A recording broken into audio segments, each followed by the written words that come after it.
Ladies and gentlemen, short note, I think many of you are here for the fireworks discussion, which you may by now have noticed is not on the agenda, but we will bring up some discussion of that under item 19.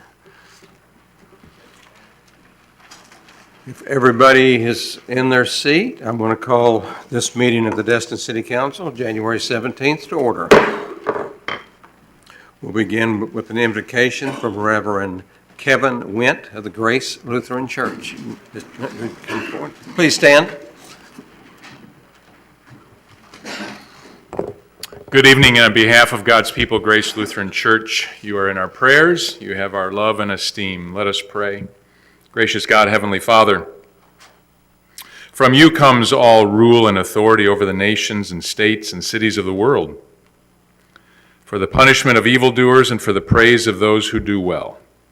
We humbly ask you to graciously regard these your servants in our city of Destin, these who make, administer, and judge the affairs of this city. Look with mercy upon them and grant them to bear the authority you've given them according to your command.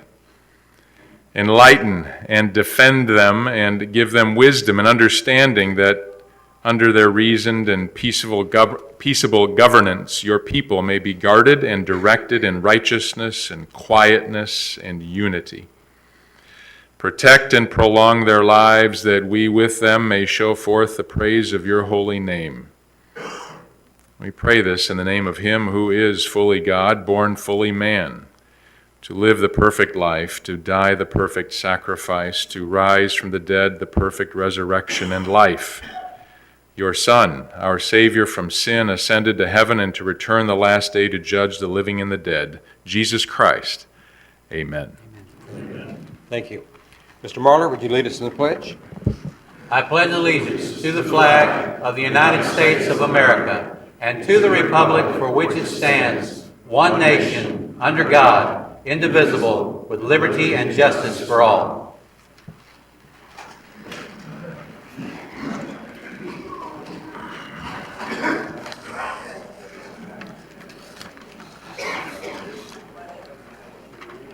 Our first order of business tonight is to proclaim for the Destin area, to issue a proclamation for the Destin Area Chamber of Commerce Membership Appreciation Day. If I could have the current chairman, Lockwood Wernet, Chairman-elect Bob Perry, Vice Chairman of Membership Fred Finn, come to the podium, please. It's always an honor to recognize some of our city partners, and there's no better partner for the city of Destin than the Chamber of Commerce, which throughout the years has always been an outstanding asset to the city.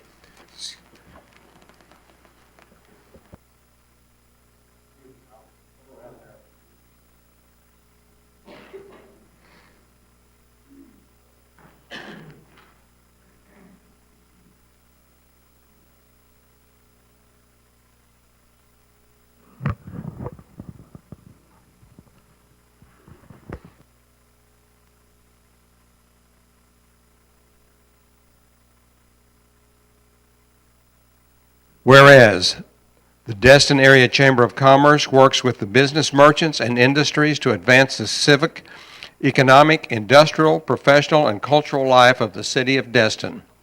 Whereas the Chamber directly represents approximately 950 members in local, state, and federal issues. And whereas the Chamber is led by an outstanding board of directors comprised of strong business leaders from throughout our area. Whereas the Chamber is known as the foremost business organization in the Destin area, and whereas the Chamber is an advocate for economic development and job creation and community development that improves the quality of life for our residents, and whereas the Chamber works closely with the City of Destin on issues facing our business, our citizens, and our visitors, and whereas the Chamber and the City share a vision of a world-class community in their mission and statements. And whereas the City is proud to recognize the Chamber as it continues to support and thank its members on Membership Appreciation Day. Now therefore be it proclaimed by the City of Destin Council that January 19, 2017 be designated the Destin Area Chamber of Commerce Membership Appreciation Day, and call upon its citizens to recognize and congratulate the Chamber representatives and membership for their significant contributions to our city. Thank you. Congratulations.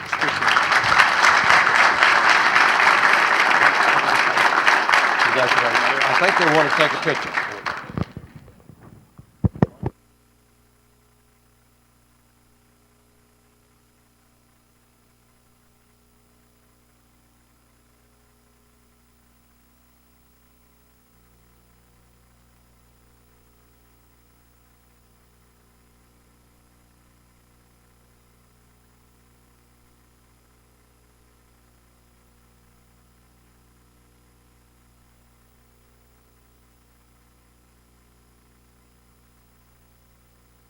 We move to approval of the minutes. If I can have a motion or correction or changes. I'll make that motion, Mayor. I have a motion. Do I have a second? Second. I have a motion, second. Any discussion? Seeing none, I call for the vote. Unanimous, yes.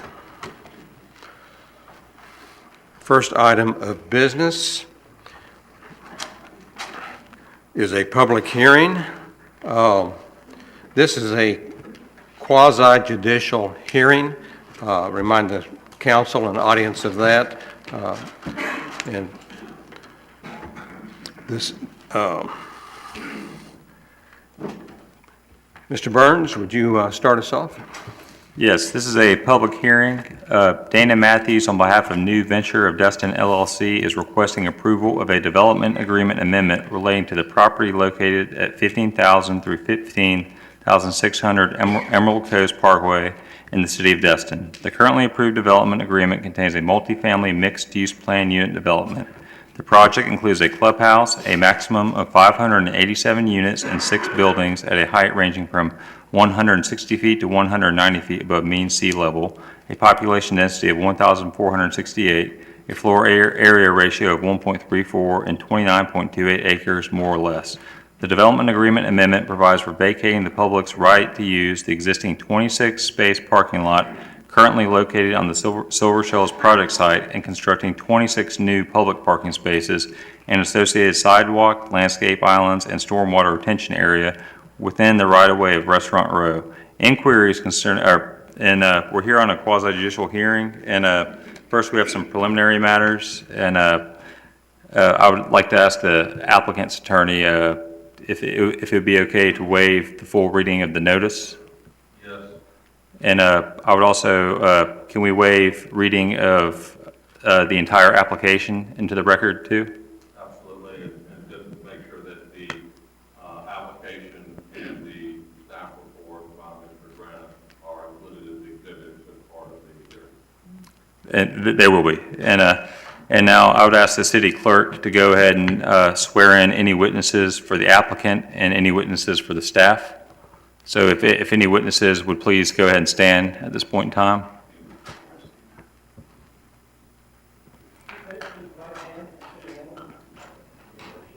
Larry Willigers, Jim Kowski, Dean Bird, David Bedell, David Campbell. You swear or affirm the testimony you give in the proceedings And if any members of the public intend on testifying today and actually being sworn in to testify under oath, could they please stand at this time?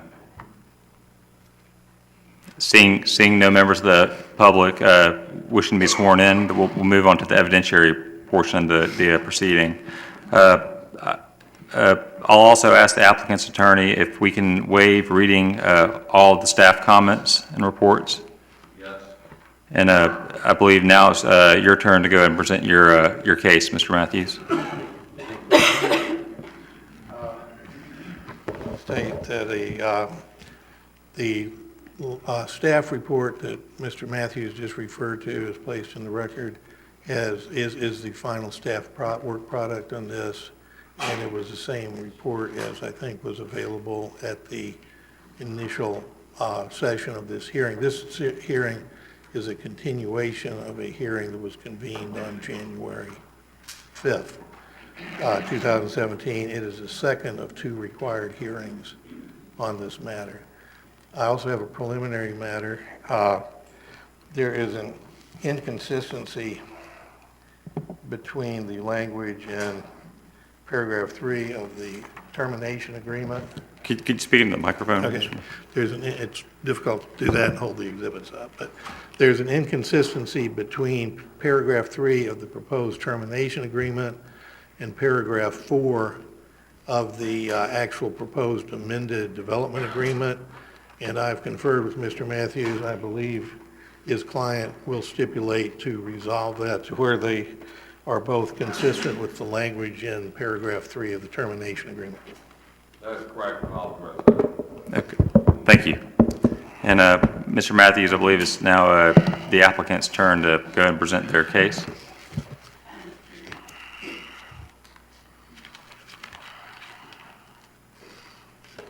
Thank you, Mr. Mayor and council and city attorneys. My name is Dana Matthews, and my name is Dana Matthews. I'm a lawyer in Destin, and I represent the applicant, which is New Venture of Destin LLC, the owner of the property in question, and the successor developer to the developer status at Silver Shells. This project, or this request today, comes as a amendment to an originally approved development order going back to 2000 between the city and the developer Silver Shells Corporation, which was an entity that the Becknell family and Mr. Becknell, Damon Becknell, owns New Venture and as the successor developer. The originally, and the buildings, we're not here to change buildings and add density and move things around. That's not what this is all about. This project's been in the ground for, started in 99, I think 2000, and it's been pretty much fully developed out except for one pending building site in particular, and maybe some other stuff that will come to you in the future. But what we're dealing with is parking, and we're dealing with the parking. It's the 26 lot parking lot that is northerly adjacent to the St. Lucia. I assume y'all have read Ashley Grandin's December 27th, 2016 staff report. He did a very good job of going through a history of the development agreement and the development orders that were pursuant there too, and specifically dealing with the issues of parking. When this project was first approved, there was parking that was going to be built not just within the site. When I say within the site, within the four corners of the property that Silver Shells owned, but also in the right-of-way in Restaurant Row that was being created back at the same time. I don't know if y'all remember, but the Becknell family donated the land, which is the park down there on the beach, as part of the entire development agreement when they constructed this project. And so that both from the developer and the city's standpoint, they wanted to create public parking, some exclusive public parking and some shared public parking for the citizens, so they would have access to the beach in question. This particular, one of the issues that came at one of the parking lots, this parking that is being offered, this 26 parking spaces along Restaurant Row, was originally part of the development agreement, and that the developer was going to put in back in 2000 or 2002, whenever it was. The city at the time came into possession of a grant for the greening of Destin and asked the developer to, and the city did not have the funds in which to meet the matching grant funds, and asked the developer to contribute, I think it was $42,000 and some change, to the greening of Destin, and in exchange they could eliminate having to put those 26 parking spaces on Restaurant Row, which my client is proposing to put in today. And that's exactly what happened. The lot in question, I call this the swap. I mean, we're swapping 26 parking spaces for 26 parking spaces. I mean, what's the benefit to the city? First of all, the 26 spaces in the parking lot in question are on property that belongs to my client. Second, it's a shared use parking. It's between the owners and the guests, and the users of the Ruth Chris restaurant have the right to use that parking lot as well as the citizens of the city. So it's a shared parking, and we're offering to construct at my client's expense in the city right away new parking spaces that would exclusively be dedicated to the public in perpetuity on the city's right-of-way property.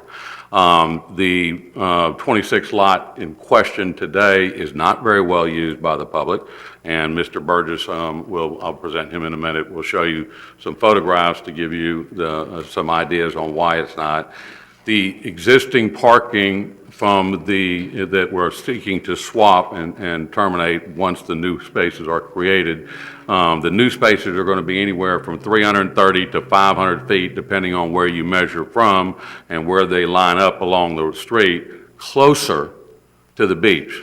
So it's a benefit to the public to have parking along Restaurant Row that they can easily go on the sidewalk out of their car and go down the sidewalk to the beach, and it's a closer proximity, and we believe will be used more by the public. My client's also creating the landscaping and the stormwater improvements that are required, and the sidewalk improvements that are required for these 26 parking spaces. So essentially, we're going back to where we were back in 2002. The developer already paid the money to the Greening of Destin, offering to put in 26 spaces back where it was going to be to begin with, and it's asking the city that if they do that to allow the agreement on the existing 26 lot to terminate at that point. Not until such time, though, that the improvements are made, inspected, and improved with a certificate of completion certified by the city's public works and engineers will any of that happen. So everything will stay the same. The existing parking lot we're asking to swap with, that's not going away. That parking lot's going to stay there. It's going to stay on my client's property, and it's going to be used by the members and guests over at Silver Shells. We started this process back in May. I think it was May 25th of 2016.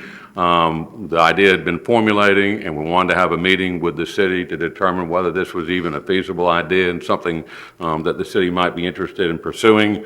Ms. Lejeune had just, I think, recently gotten to the city within a week or two. Mr. Grana was there. I think David Campbell, I won't swear to it, Steve Schmidt, myself, Mr. Burgess from Emerald Coast Associate, who's a civil engineer, Damon Becknell, and to float this idea and to talk about, maybe where the location will be, et cetera. From that date, I think it was finally submitted there was a pre-app meeting, I think, in June with more detailed drawings and what have you. And then we went through a full development order review process. I mean, the city treated this like tonight as a QJ, full developmental order review process. City staff was involved, engineering, public works, planning department, and we knew that we had to go to the LPA first and then also to the city council. I worked with, at the time, Scott Shirley was your land use attorney, and I worked with him for several months in drafting the document, which Mr. Burns alluded to a few moments ago, which is the third amendment to the development agreement. Both Mr. Shirley, Mr. Grana, and our office pulled all the old development agreements, all the amendments, all the development orders, all the amended development orders, all the site plans to make sure that what we were proposing was not inconsistent with anything that had been done in the past and that was legal and it was able to be done as an amendment to the development agreement. And that's why the document that you've seen in your package is called Third Amendment to Development Agreement. Mr. Burns actually contacted me earlier today and asked me to add 8 or 9 words at the end of a paragraph 3 in the termination agreement, which we said fine. I made those changes and brought it, and then he said, well, we got to change it here in paragraph 4 in the other agreement. I said, fine, we'll do that after the hearing tonight, assuming council is inclined to grant the request. Just so you'll know, the cost is approximately $60,000 worth of improvements that my client would be making for these 26 parking spaces and the stormwater, et cetera. And again, it's at their expense. The Silver Shells, I don't know if y'all know, but it's 5 condominium buildings. There's a master association. They call it SSPOA. David Pleat is their attorney. And I met with him several times, gave them all the plans, and he agreed to meet with his board to get their take. And Mr. Plate appeared at the LPA meeting and gave a letter to the LPA saying that the SSPOA has no objection to this proposed request. And the LPA voted 4-2 in favor and recommended that the council approve the particular request that we're making here tonight. What I'd like to do, if it's all right with council, Mr. Mayor, is have Dean Burgess with Emerald Coast Associates come and be able to show you the pictures, the plans, and kind of orient you, if he might, and be able to answer any technical questions that y'all might have. And then probably we would open it up to questions from council, and then we'd want to hear from staff and anybody else, and then have the opportunity to make a final rebuttal and a closing argument. So does anybody have any, No first of all, any objection questions from me? Yep. No objections from council. We'll invite them to come up. Okay, thank you. Good evening, council members. My name is Dean Burgess with Emerald Coast Associates. What I'd like to ask is to put up on the display board basically some graphics so we can understand visually what we're discussing tonight in this amendment request. The first slide that you see there will help orient you to the Silver Shells Resort. You can see Highway 98 at the top of the screen, and the area that we are discussing is that first parking lot that you see to the south, just north of the St. Lucia building. That parking lot is anticipated to be closed off, and we will be adding 26 parking spaces in exchange right along that restaurant row right away. We'll go to the next slide. This is looking south along Restaurant Row. Basically, the area on the left-hand side of the screen is what we anticipate putting in. It's kind of just a look down the road right now at what it looks like today. It's kind of messy, sandy, and so forth, and the objective here is to have a cohesive row of parking down both sides of the street. You may be familiar that with the new hotel that's going in, the west side of Restaurant Row will be outfitted with parking as well. Next slide, please. This is a view of the parking lot that's in existence that we're requesting to exchange. There are 26 parking spaces in this lot. You can see it's sporadically used. Primarily right now what you see is construction vehicles for the hotel across the street. Ordinarily the lot is very sparsely used. Next slide, please. Again, this is a view looking north now, looking up Restaurant Row towards Highway 98. And you see the parking lot that will complement it on the left-hand side of the screen is what's going in for the hotel. And it is anticipated, though it's hard to see, you can see a piece of equipment that's parked there on the right-hand side. That is the parking that we will be adding in the area where that piece of equipment is parked. Next slide, please. This is a better view of the area where the proposed parking will be installed. As you can see now, it's sand. When I posted the sign for this meeting, I got stuck in that sand. Fortunately, I have a four-wheel drive truck. Had to lock it into four-wheel drive to get out of that area. You may hear some discussion tonight that area is usable now as parking. From firsthand knowledge, I can tell you it's not, unless you have a four-wheel drive truck. Next slide, please. This is actually, this is from the settlement agreement. I take that back. You can see in this is the second, I'm sorry, not settlement agreement, the developers agreement. This was the second amendment to it where this parking had been eliminated, and it's just to try to illustrate that the parking was removed along the right-of-way in exchange for the greening of Destin. Now we're simply just adding that parking back in. You can see eliminated parking down at the bottom of this picture. That was a portion of the parking that was eliminated. Next slide. Illustrates the remaining parking that will be eliminated. This particular slide, the parking on the north side of Restaurant Row there is what we will be adding back in. Next slide, please. This is actually, you can see the handwritten note there. That is the existing 26 space lot that was required to be put in by May of 2007. It was constructed in accordance with that agreement. Next slide, please. This is our proposed plan of the 26 spaces. As Dana had mentioned, we did full engineering plans and stormwater retention areas for the parking improvements.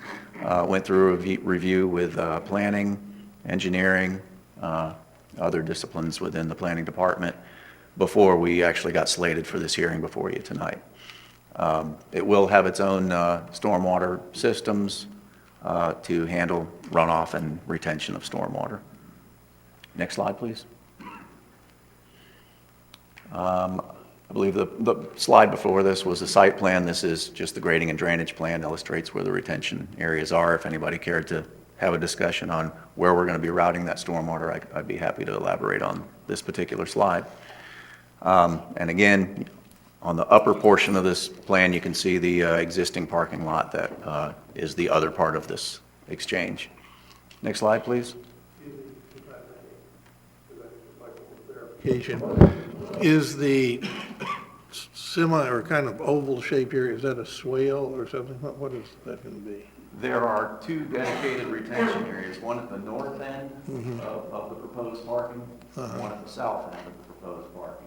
There's a grade divide that channels the water, naturally flows to the north from that grade divide to the retention area shown. Is that where your marker is? Your marker's right, okay, Yes, that's what I was asking. That's the northern retention area.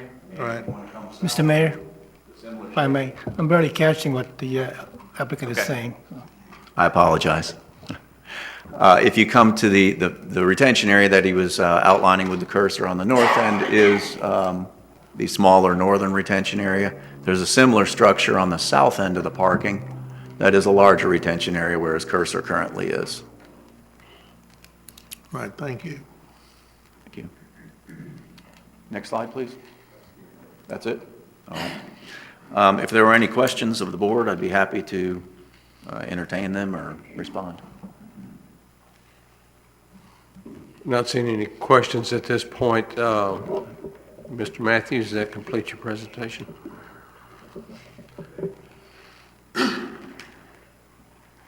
Mr. Mayor, that would complete our presentation now unless council has any specific questions for Mr. Burgess or myself. I'm sure there may be shortly, but I don't have any Okay, thank you. lights lit yet. But we'll get back to you. Yes, sir. Y'all will be with us. Thank you.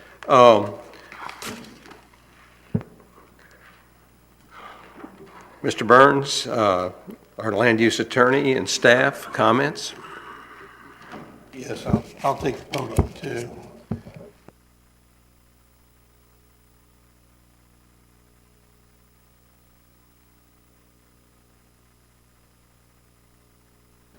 As a matter of the record, are those images in the city's possession for record?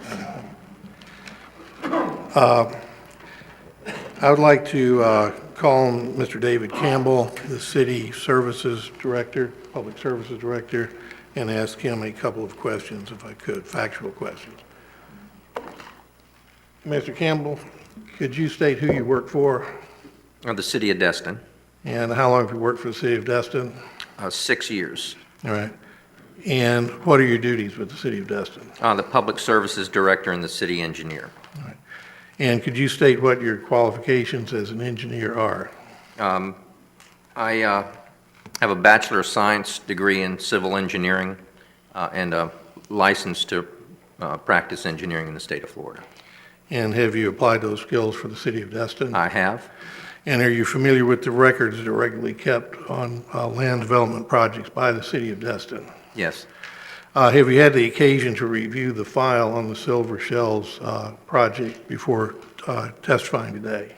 Yes, I have. All right. Can you state for the benefit of the City Council what the nature of the city's interest in the Restaurant Row right-of-way is?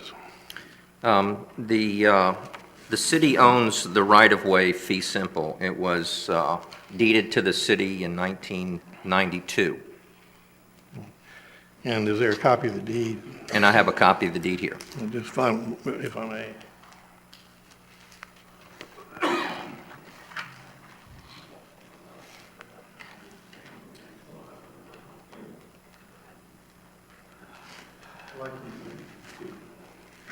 I would like the clerk to accept the copy of the deed into the record of these proceedings, and I believe there's no objection by Mr. Matthews. There's no objection. Go ahead. If you give it to the clerk, please.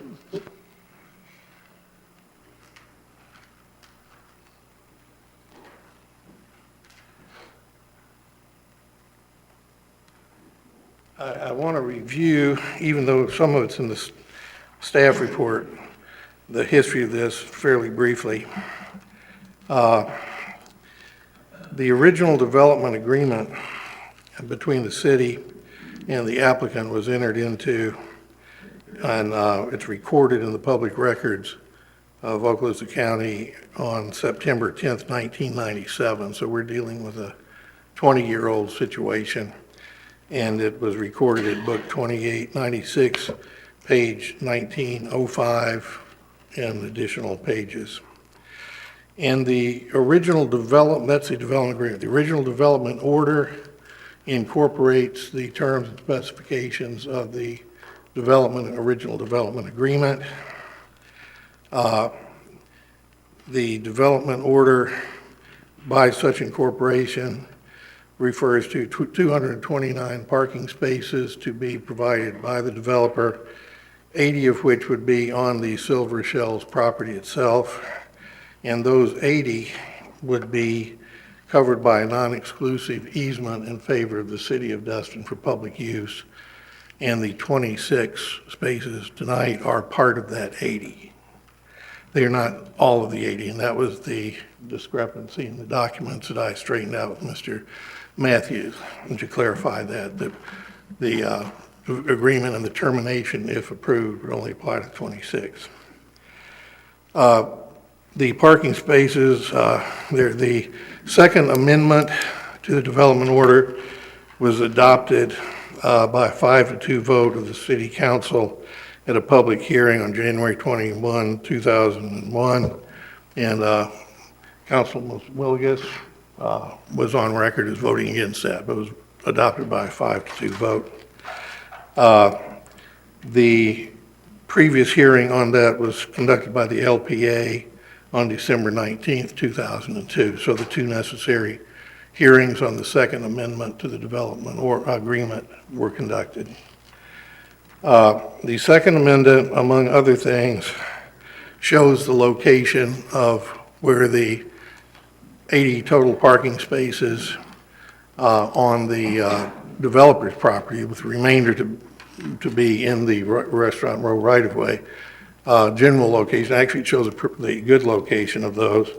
And I can confirm from just examination, going out there and inspecting, that the two parking lots have been built to contain the parking areas in question. The northern one referred to in the drawings that you saw contained the 26 spaces. The second amendment also contained provision for excusing the developer from providing certain of the spaces along the West Restaurant Row right-of-way, but that was in return for the developer making a cash contribution to a fund that was being assembled to get matching state funds for highway median improvements. And my understanding is that did occur, and I would state that it did appear that that council made the judgment call that the necessity to get the highway median improvements done outweighed the benefit at that point in time of that certain number of spaces within the Restaurant Row right-of-way. Now, the conclusion to be drawn from Mr. Campbell's testimony is that the city of Destin owns a restaurant right-of-way in fee simple, and that there is an existing roadway there It's a two-lane road for vehicular traffic, and that those are legitimate exercises of the police powers of the city of Destin. And once you have invoked the police powers to establish actual vehicular traffic lanes within a right-of-way, you then bring into play another concept that's called the flow of traffic doctrine, which says that the city that is building, or that has built the lanes of traffic, can do almost anything it wants within the easement area that relates to flow of traffic. Parking spaces, signage, 2 lanes, 4 lanes, you have the police power to do whatever you want within the existing right-of-way area, provided that it relates somehow to the flow of traffic.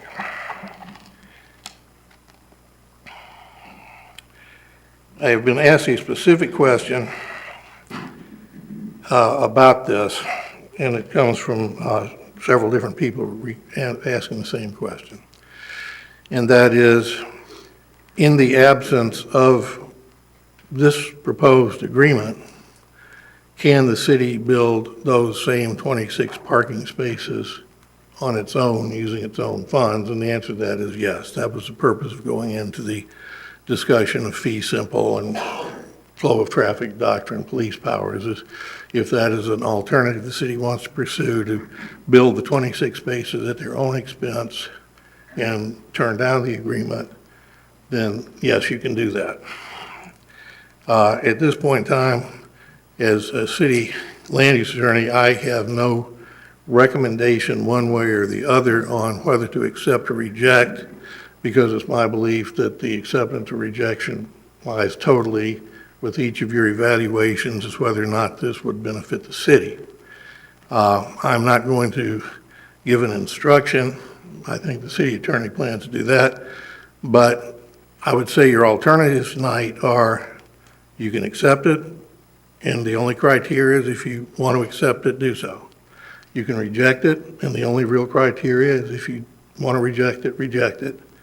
And you could also go back and see if you could do further negotiations to remedy problems you foresee with it, or to address issues not even included within the agreement and include them to improve the net benefit to the city, if that's what you want to do. In that regard, I have asked Mr. Matthews to indicate if his client wants a final yes or no vote tonight, because if they do, then they would not be amenable to that third alternative, which would be additional negotiations, and I think he will be prepared to say that. But if you really do have, unless they do indicate they want a firm ruling tonight, you do have a third alternative of additional discussions to ask for anything you want, to be honest, because this is a contract negotiation situation. Thank you very much. If you'll stay just a second. Mr. Foreman, do you have a question, statement? Actually, no, it's been answered. Okay. Well, thank you. Mr. Marler? I will wait until I hear all the rest of the testimony, then I have a couple of questions. Councilmember Braden? Thank you, Mayor. Are you familiar with the settlement agreement that was referred to earlier? No, I am not. Okay, thank you. Question, the 200-plus parking spaces What? the 200-plus parking spaces you alluded to in the agreement. Right. Do you know in fact that they all do exist? They're all. They do not, because one of the results of the second amendment to the agreement is to eliminate a large number of those. And I do not have an inventory count of how many of the ones that were supposed to get built after that amendment are in place. Thank you.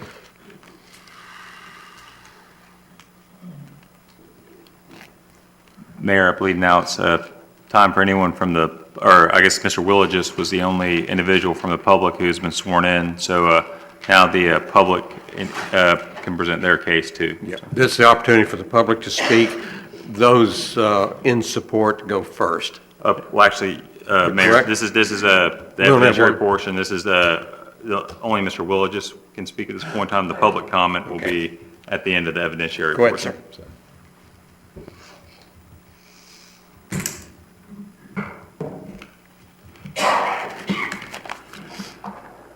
Good evening, Council and Mayor. Thank you for the opportunity to speak to you tonight. Regarding the proposal for the use of these 26 parking places, the agenda item, the cover sheet, is somewhat misleading, as the comments that were made earlier. These 26 parking places are identified as new. They're not new. They exist along Restaurant Row and have for all these years. What they're offering to do is put paving on them. That's all they're doing. And a little bit of stormwater or whatever else it is. But as he said, it's $60,000. Those parking places have been used for years. They're raw, they're unpaved, and they're needed for the people that visit June's Dunes Public Beach, the city beach.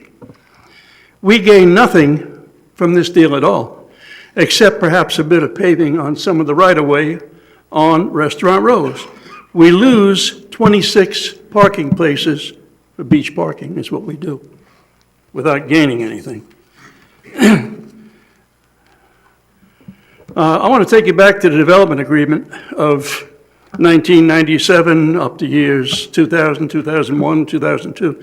But item 1 of terms of development agreement, very interesting. Silver Shells was given a 75-year easement, which is renewable for another 75 years, on 1,000 feet of what used to be Old 98. It's a strip of land that runs parallel to the beach. In turn, Silver Shells was going to create a public walkway there, and it was to include landscaping and 5 beach crossovers.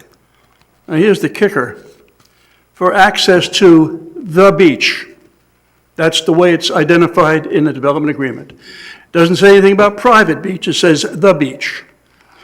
If it were considered private, it would contradict the whole concept of public walkway and crossovers to the beach. Who in their right mind would trudge that down there carrying chairs, umbrellas, coolers, whatever, walk the walkway, do the crossover to get to the beach, only to face signs that say Silver Shells owners and guests only.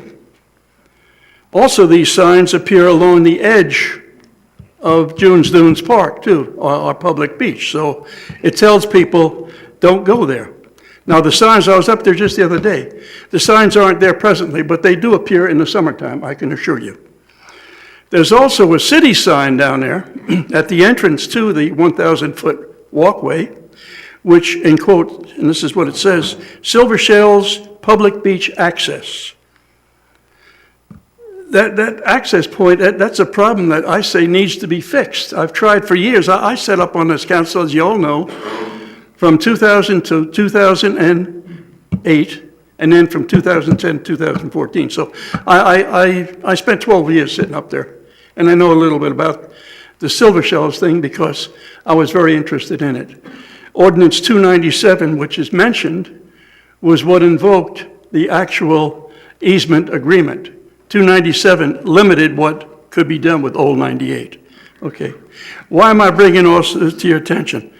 If the city relinquishes the use of these public parking places, 26, it counters the whole council's visioning session goals, as you and I worked up so hard to get.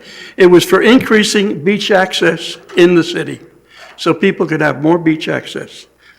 Now, I suggest if the development is going to be amended for the city to relinquish these 26 parking places, then I suggest that it should also be amended to cancel the 75-year easement of the 1,000 feet of Old 98 and turn that into a public parking place for people to use while at June's Dunes. Parking is critical along Restaurant Row, and don't be snowed that it's not used. Cars are bumper to bumper there because people use June's Dunes Beach.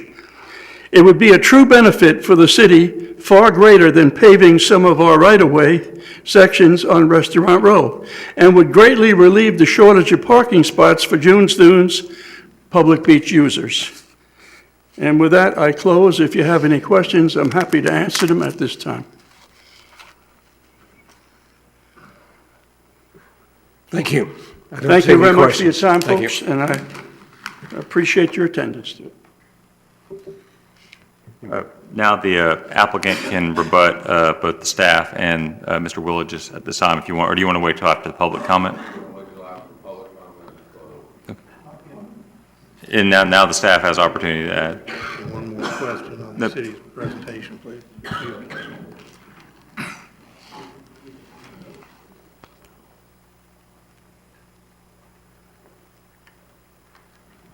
Again, I'm going to ask Mr. Campbell a question.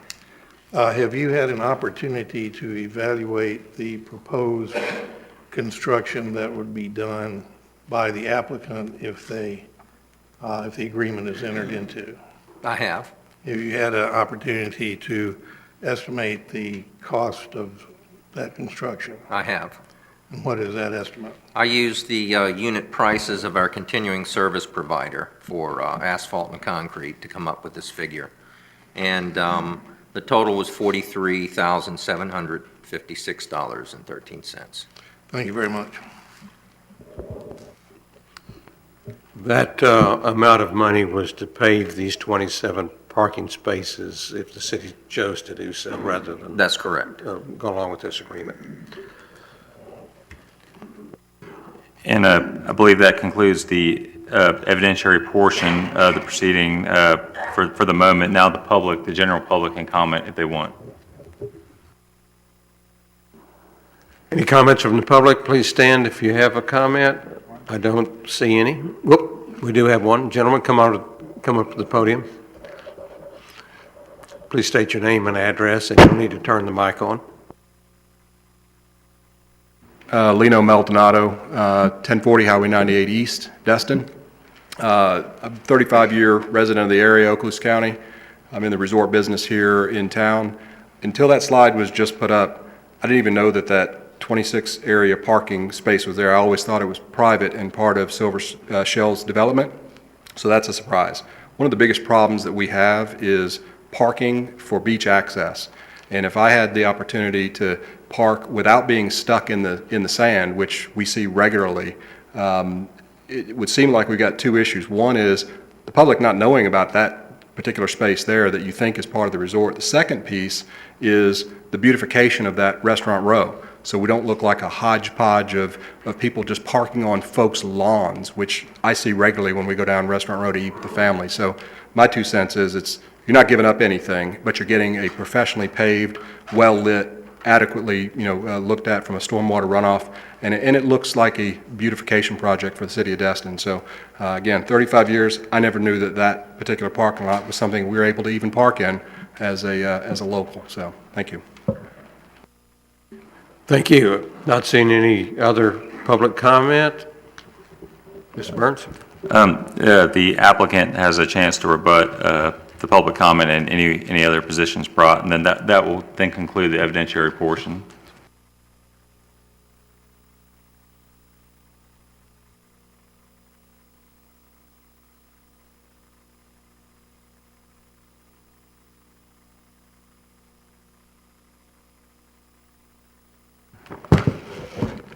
One housekeeping matter. Mr. Burns and I referred to the quote termination agreement, which is an exhibit to the Third Amendment of the development agreement that we agreed to modify. I brought copies and want to pass it off to Mr. Bailey and also give a copy to all y'all.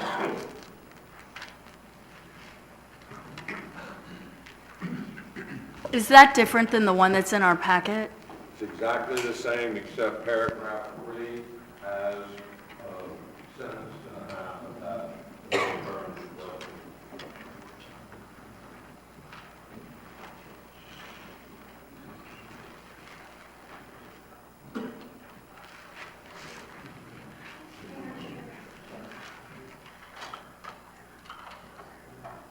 Essentially, the there's a parking lot that's not in question here, another shared parking lot between the city and the applicants and the owners at Silver Shells, which, as y'all know, probably is closer down to the beach on the east side. By what building is that, Damon? By the St. Martin building. That is not involved in this at all. When Mr. Burns read the document, we of course defined the existing parking lot as the one in question for the swap. He wanted to make sure that we weren't giving up any rights to that parking lot down by the beach, so we agreed to add that language in paragraph 3. That's all that is. And again, we've pledged to clarify it with the Third Amendment.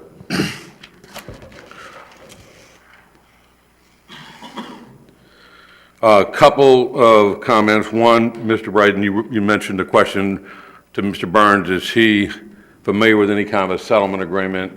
And I know why you asked that, because Mr. Burgess mentioned it, and then he said no development. There is no settlement agreement. It's always been, there's the original development agreement, which is recorded in the public records of Okaloosa County, signed by the city after approved at a regular city council meeting, and signed by the owner of the property, Silver Shells. And there's 2 second amendments, as you know. I think you've got in your packages.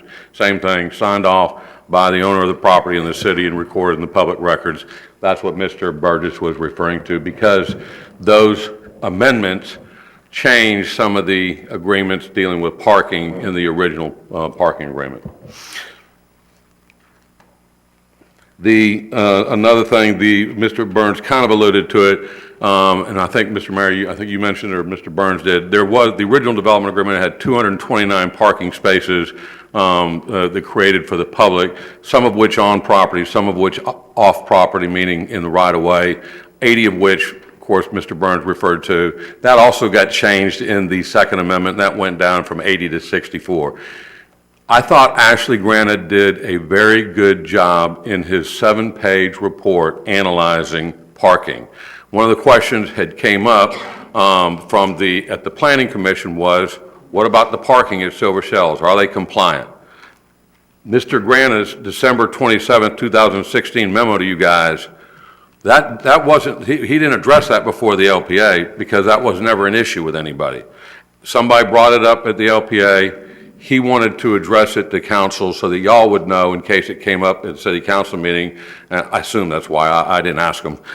I just saw it for the first time when I got to the meeting. But anyway, it was a 7-8 page analysis, and he goes back to all the agreements, all the amendments, what was built, when it was built, and whether it was compliant or not. The key things that you need to take from that analysis is, 1, there are over 150, almost 200 parking spaces more that are built today at Silver Shells or in the right-of-way that is required by the development agreement and the DOs.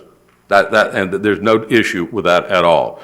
Number 2, that the city has confirmed it, not just Mr. Granite in 2016. In 2006, before there was some change being requested by the council, they went out, and Mr. Granite actually attaches that report. There was a 2006 parking count out there, and that is in your staff report, says that there's more parking than is required under the agreements and the development orders. It was also done again in 2007. That is addressed also, that report is in Mr. Granite's, and of course, he did it again just recently for his analysis in December. So there's never been, in my mind, and from everything I've ever read, an issue on whether there's sufficient parking out there today or not. I think Mr. Maldonado said it best. Didn't know he was going to be here tonight. That parking lot where the 26 spaces are today, again, it's not exclusively public, contrary to what Mr. Willigus may have, and maybe he didn't really mean it that way, but what I thought I heard him say, it's a shared parking lot. It is not used very much by the public. Mr. Burgess showed you one photograph. I could have shown you a bunch of photographs here tonight. The bottom line is the city, and it's even in Mr. Granite's memo going back to 2006, in the development agreement, the city was supposed to post that property, post it for available for public use. They've never done it. It was raised in 2006. The city still didn't do it. 2007, the city didn't do it. It was at the city's expense, not my client's expense. Is that why it's not used today? I don't know. That may have something to do with it. But the bottom line is it's not posted. The other thing that the development agreement requires is the city to maintain the parking lot. clean it, maintain it, repair it, et cetera. I think Mr. Campbell, I will ask him, Mr. Campbell, have you looked and determined whether there are any records in the city of Destin indicating that the city has maintained that parking lot? No, I've found no records indicating that that parking lot has been maintained by the city. Thank you. And there's a reverter clause in the agreement that if the city doesn't do these things, it reverts back. We're not playing the legal card. We came here in good faith and been working with the city and the city staff since May of 16 on what we believed was something that the city wanted. And we spent a lot of time and effort to get there. Obviously, again, you are the ultimate decision makers as to whether we are. This is a QJ. Both Mr. Burns, Senior and Junior, will tell you that a QJ is there competent and substantial evidence to support the request being made? I think there is. Is there any evidence to indicate that there's not competent and substantial evidence? No. I mean, and we would ask you all to use your discretion to determine that there are benefits that the public will receive about this. The other thing is these parking spaces that are being created by the Home Suite One or whatever the name of that hotel is, the city, smartly, required them as part of their DO to put the parking on Restaurant Row on the west side. And they knew that we were talking about it and maybe be coming forward so that they would marry up on both sides of the street. It's aesthetically pleasing. It's inviting to the public. And clearly, from what I've said before, we're talking about anywhere from 330 to 500 feet closer where the parking spaces we would be creating for the public's benefit and the right to use or the access to the beach.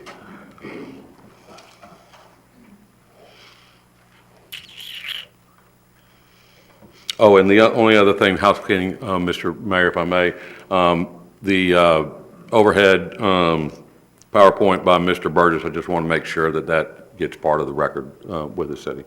And again, I don't have any other questions, but I'm more than happy to answer any that y'all have. Shall we open for discussion for the council? It's optional if you want to ask them the questions now, or y'all can begin your deliberation phase if you feel the evidence is in the... During the deliberations, you're welcome to ask anyone that's spoken any question you would like in addition to your deliberations.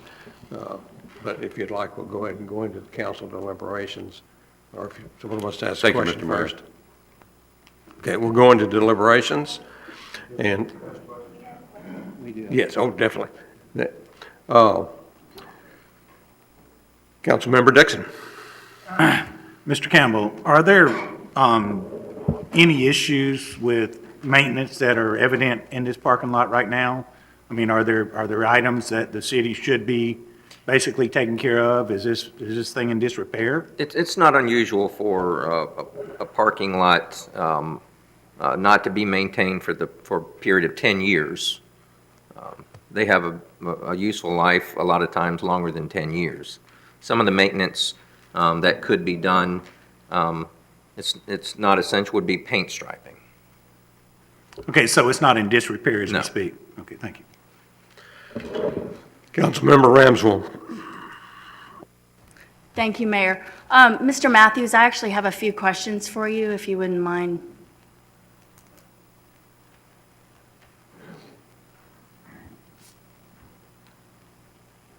I'll try to answer them. Thank you, sir.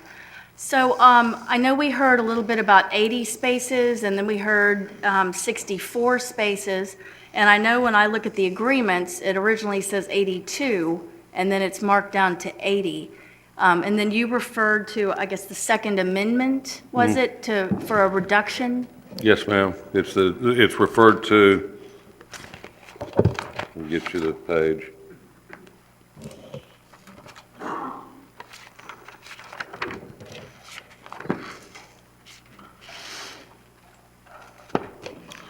If this is from paragraph 6C of the original development agreement, required the 80 space, I'm reading from a Office of Code Enforcement memorandum dated August 14th, 2007, directed to the City Council through City Manager Casala, Jerry Musey, CDD, City Attorney Scott Shirley, Dave Baslak, I guess was the author of this report. It's attached to Mr. Grana's report. Referring, I guess, to the review that was done by staff? It was, yeah, Mr. Grana's December 27th 16 staff report had several exhibits. This was one of them. And, I mean, I can go pull the development agreement for you. It's a recorded document. But that's where it reduced just the 80 on this one particular area down to 64. Okay, then my question is, when I go back to the meeting minutes for that Second Amendment discussion that occurred on February 22nd of 2000, there's a conversation in there exactly about these two lots and the shared spaces.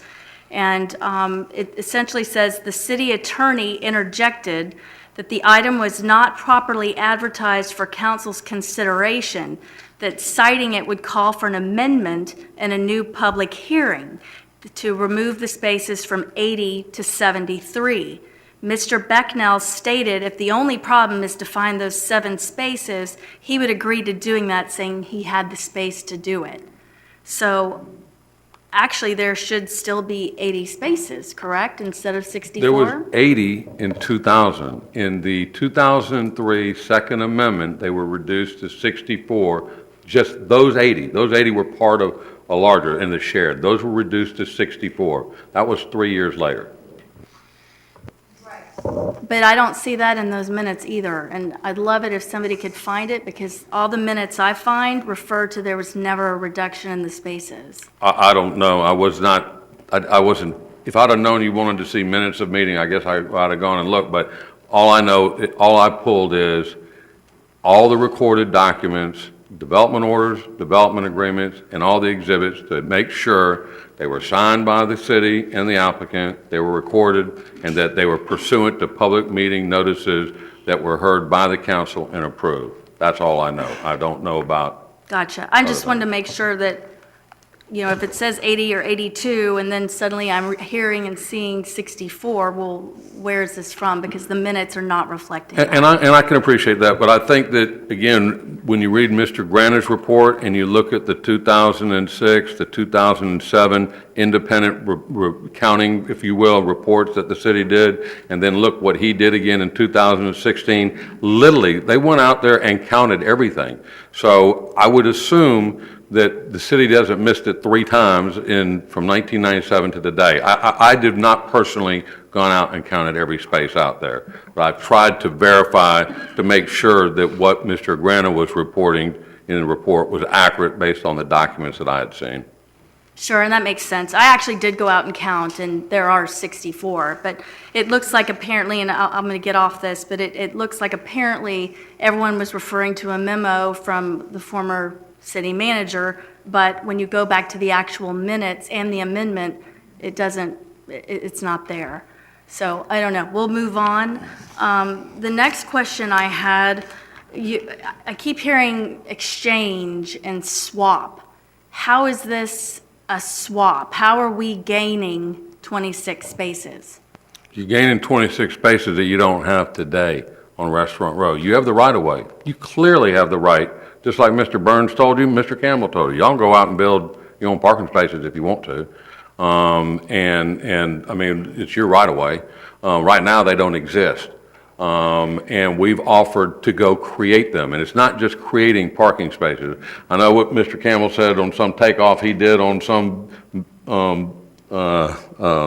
pricing guide that they look at, but in the private sector, we look at bids from civil engineers and site contractors, and we believe the number is closer to 60,000. It's not just paved parking spaces. It includes also the landscaping and the stormwater and the retention areas and the permitting associated with it, not just with the city, but with Northwest Florida Water Management District. Right, well, that's peripheral. I mean, actual numbers of spaces. Because right now, people are parking on the right-of-way. I've parked on the right-of-way because everything's full.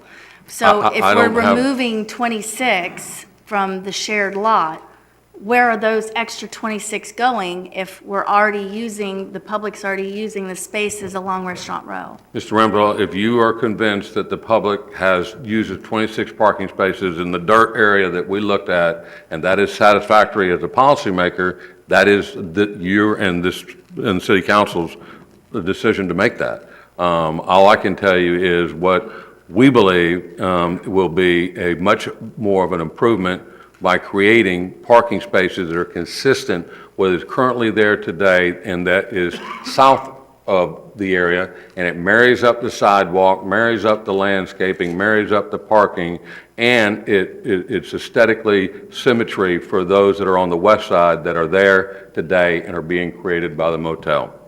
I mean, that's all I can tell you. And, and I think that, as I've mentioned a couple times, it's 330 to 500 feet closer to the beach than where the existing shared lot is. Sure. Well, and you know, my experience has been that I see people parking anywhere they think they can park, even sometimes where they don't think they can park and they're towed. In this instance, and you mentioned this earlier, those lots are supposed to have signage that indicate public parking. And your argument at one point, and I believe Mr. Burgess as well, was that, well, they're not being utilized. Well, certainly couldn't that go hand in hand with there not being the proper signage? I mentioned If that. we I said, take I don't your know why argument- people are, I told you the signage might be an issue. Again, all I can give you is the historical data and the information that I'm aware of and through documents and photographs, et cetera. I don't know why the public doesn't use it. Is it too far away? Is it not popularly signed? I don't know. And then you noted that the city hasn't been readily maintaining the lot over there. And is that the 26 space lot that you're Yes. referring to? My client routinely cleans it, removes rubbish, and the landscaping. Well, they're responsible to maintain the landscaping. Only the surface parking lot is the city's responsibility. But my client performs those functions on a regular basis of debris and cleaning and blowing sand off, et cetera. I'm not taking a pot shot at the city on that. I'm just saying the city does have an obligation, and it has not been doing it, just like it hasn't been posting the signs. Why, again, I don't know. Well, actually, when you look at the conditions of the DO, it doesn't stipulate who is to place the signage, which could be part of the problem. It might be the developer, it might have been us. It's actually I don't in the know. development agreement. It actually specifies it in paragraph 6C. Right, but it does not say that the city will provide. Yes, it does. Okay, well, when I look at the conditions, it doesn't. But regardless, people use it, we need it, we're talking about the swap. When we talk about maintenance, wasn't it the developer's responsibility to landscape that lot? But if I look at the LPA minutes, Mr. Burgess said that that was one of the reasons why having y'all do the swap would be beneficial, because you were not providing landscaping on that lot. We'll be providing additional landscaping along the created 26 lots that we're putting on Restaurant Row. But is the 26 lot, Pardon me? but is the 26 space lot landscaped?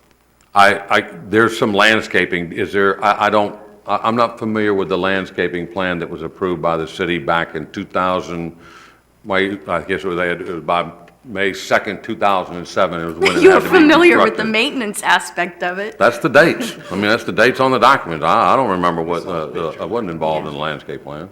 Yeah, okay.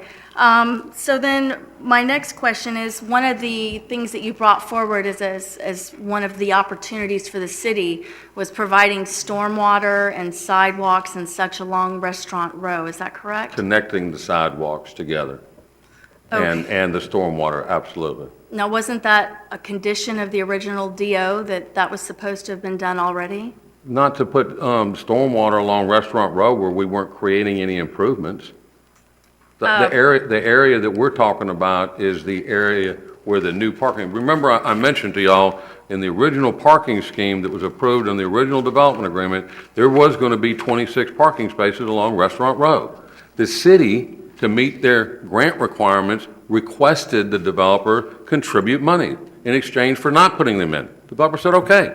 Okay, well, when I read the conditions, the initial conditions in the final development order, it says, item 11, Silver Shells Beach Resort shall pave, stripe, and install stormwater facilities for the 155 parking spaces along the right-of-way of Restaurant Row Road. Okay, and they're probably there because remember, there's a lot of parking spaces further down Restaurant Row going down to the beach, including the other parking lot down there. I mean, Ms. Ramswell, I mean, if I can get the engineers up here, if you want to talk about engineering, and Mr. Campbell and Mr. Burgess would probably be better able to answer those questions for you than Well, my myself. point is that, I mean, I love Silver Shells. It's a beautiful facility. I've eaten down at the sandbar down there, and I've been welcomed.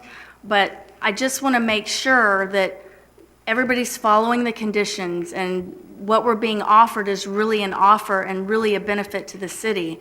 And unfortunately, I don't see that right now. I don't. That's your So, opinion. I absolutely. can appreciate it. Thank you. Anybody else? Councilmember Marner? Thank you, Mayor. Don't go away, Mr. Matthews. It may be you answering or Mr. Campbell answering. Are there any utilities that have to be moved in the right-of-way area that the proposed pavement is? No, sir. Okay. And you're familiar with the fact that the state will be six-laning from Airport Road through there, and it's quite possible there will be some signalization there. Are y'all aware of that and where the parking space is going to be? Because if traffic backs up on Restaurant Row and people can't get out of the parking spaces, the ones from the hotel and also the ones you're proposing. Right, we are aware of that. I have not seen whether or not, I know they were supposed to start on December 18th from the Silver Sands, center moving this way, west. They didn't get started on December 18th. All the utilities are supposedly in, but I have not seen whether they are actually putting a temporary light at the Silver Shells. They should, but I don't know. I know there's supposed to be a permanent, but I don't know if there's a temporary one. Okay. And My client, by the way, was to, and I forgot to mention this, and I apologize, if the city was inclined to grant the request, was going to move post-haste into creating these spaces so that they would be available by the spring. Okay, another question for you is, since you state that it's not being utilized to its full potential, the vehicles that you showed during the picture, are they employees? You're not really sure if they were employees, the general public, or even construction workers from across the street? I personally don't know, but I can tell you the hearsay I've heard from my client, and whose office is right there, Mr. Kowski, who goes by there every single day, that works for Mr. Becknell, and they tell me that there was hardly anybody there except when the construction workers for the home suite were there, and during the summertime, there's never more than 6, 7, 8 cars, but they don't know if those are the cars from the employees at Ruth Chris or the SSPOA or the public. They don't watch where the people are going, but it said that lot is not utilized very much at all. But in the technical sense of employees or anyone else that's parking there, it's technically they're public anyway. Correct. Okay, and then the last question is for staff. Do we have any plans for budgeting the money to do that on our own, to do the Restaurant Row stuff? I know it's not in this year's budget, but do we have any long-range plans for this? We have no long-range plans to place parking on the Restaurant Row right-of-way. Okay, that's all I have. Thank you. Councilmember Braden? Thank you, Mayor. Mr. Matthews, this Ashley Grana that you have referred to several times that's done such a wonderful job for you and your client, are you aware that he's no longer employed with the city of Destin? Yeah. Okay. That's all I have right now, Mayor. Thank you. Councilmember Foreman? Thank you, Mayor. Mine is more of a comment than it is a question of Mr. Matthews. It has to do with the fact that I was on the council at the time Silver Shells came up. And I remember those 26 spaces, believe it or not. And I wondered over a period of years why something wasn't being done to pave that part of Restaurant Row. And I think I brought it up to the city manager and others, and I never really got an answer to it. Well, now I know the answer. We traded it away for the landscaping out on 98, at which time we basically left it unbudgeted, which it is now. And so the only question that comes to mind, are we going to pay for paving those parking spaces, or are they? That's the only question before us. Councilmember Braden? Thank you, Mayor. Yeah, I don't see the public benefit of giving up 26 parking places for 26 parking places. They're parking on the right of way. We just purchased a piece of property for $2 million. It has enough gravel on it to put gravel 10 feet thick down this right of way area for people to park on. Don't have to worry about stormwater. Pervious water, rain goes right through it.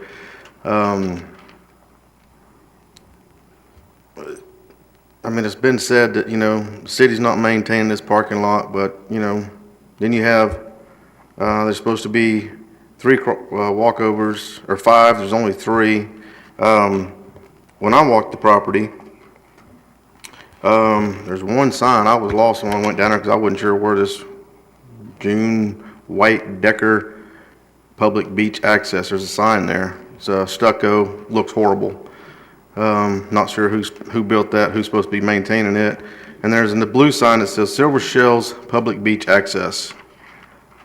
Other than that is it. There's the 1,000 feet, whatever the walk is, supposed to be parallel to the beach, headed east is just a grassed area, just like every Silver Shells, everything else. And if you walk down and look at it, you're totally confused. You have no idea where this public beach access is. Is it, there's bathrooms there. I assumed that was it until I walked the grass path, the 1,000 feet down to the third walkover, and there's no signage whatsoever that says public. There's nothing. I mean, you're walking around, and I thought I was right in the middle of Silver Shells property, and I was just waiting for security or somebody to come run me off that I was trespassing. But nevertheless, I mean, my job's to look out for the public, and there's no public benefit. We're giving away 26 parking places that's supposed to be a public benefit that they agreed to on their development order. We have the right-of-way. People are parking there. There may have been the one end of it that a couple parking places were sand where you could get stuck. When I drove down there about 4 weeks ago, there was gravel there. I mean, anybody, a motorcycle could have parked on it and been fine. So like I said, we've had enough gravel. Mr. Campbell can testify to it. There's several dump truck loads parked or piled up right next door where they hauled it off of there, and there's still gravel there. So that's zero expense to the public. Public Works hauls that gravel over there, spreads it out, and we're done. We have all our parking. One day down the road, if we have the money to pave it, we can pave it. But as far as giving this up, I think the public has given up, whether they've known it or not, through the past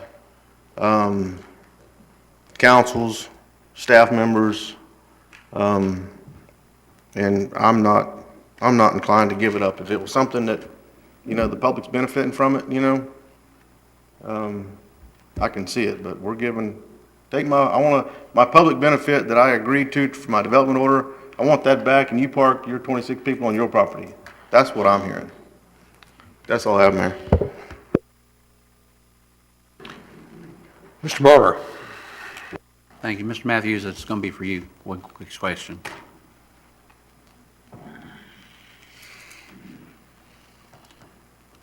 I'm sure you'll have a scenario one way or the other on this. So if we do not approve the swap, what's next for your client?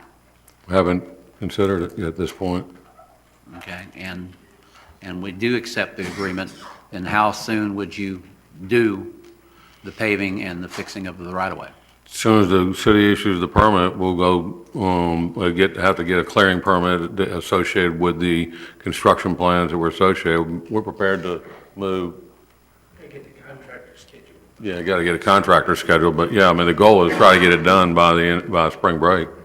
That was my other question, to have it done by spring break. Okay, that's all I had, Mayor. Thank you. Councilmember Dixon. I am of the opinion that if we wanted to possibly, I think what happened is that, the applicant came in and made a recommendation or made a proposal to staff or to whoever, and basically they just said, well, yeah, we'll take that and see what they say, what the city council says. And, I would tell you that I wouldn't want staff negotiating for us, but I wouldn't have a problem with relocating these 26 parking spaces to somewhere other than on our right-of-way. In other words, if it is an issue that your development that you're trying to do is compromised by these 26 spaces, if we could find someplace else other than on the right-of-way to trade for this, I wouldn't mind looking at relocation of these things, and I don't know if that's even possible. But to basically take away those 26 spaces and then to say that we're going to basically pave the right-of-way that we own is, to me, unacceptable. I do not, like I said, have a problem with relocating the spaces, but the spaces are there, and we need to still have the same amount, or basically 50-something spaces, 52 spaces, when we get done with it. That would be my opinion. As tight as we are on parking, to relinquish 26 spaces, in my opinion, would be a grave oversight for the city council. But you've heard what I got to say. If it takes further negotiation, I'm willing to listen to that. But, as we are here now, I can't agree with this. Mr. Burns, I understand council has the right to postpone continued recessed deliberations on the application until a time when the council believes it may be disposed of in a prompt fashion. Otherwise, unless council wants to invoke that, I'm prepared to call for a vote. And there's a recommended form for the motion on page 2 of the packet I handed out earlier. And the blank at the end is the result, or however whoever wants to make the motion's conclusion is, but all the other preamble needs to be in whatever motion that y'all make. Can I have a motion? Where's this at? Page 2 of this.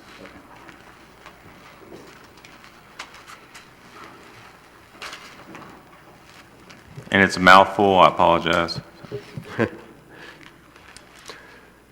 Does any member of the council wish to make a motion? I see.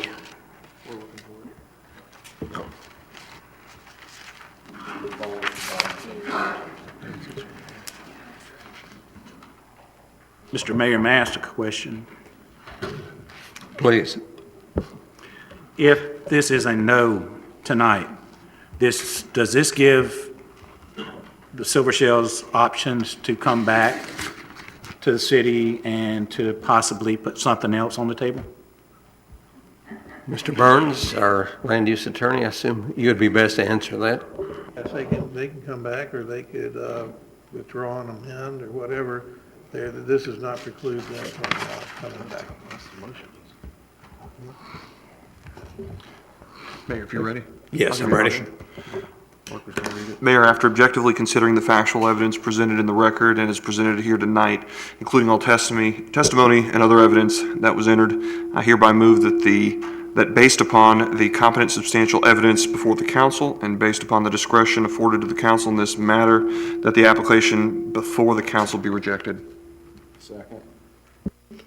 I have a motion. I have a second. I call for the vote.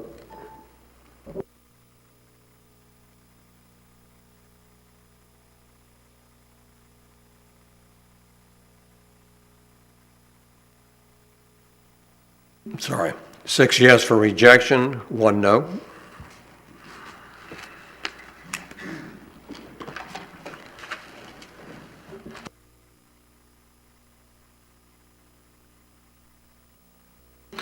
I'd like to ask the audience to indulge, and we're going to take a 5-minute break.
Ladies and gentlemen, if you'll please return to your seats, we'll start again. Ladies and gentlemen, please return to your seats.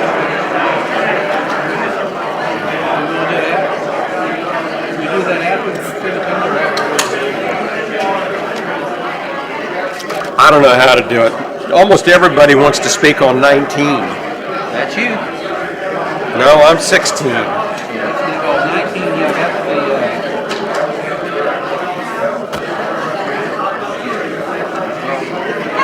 So I have, half and half, actually, Mayor. It's Well- half of them will talk about your item, and half of them will talk about 19.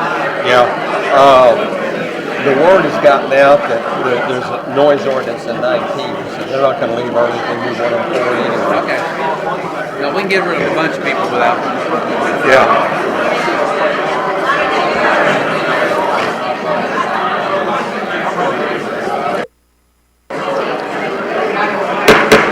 Ladies and gentlemen, can I have order, please? The meeting will come back to order. We're going to try to move this along fairly quickly. We have a large number wanting to speak to several items. I'm going to pull 19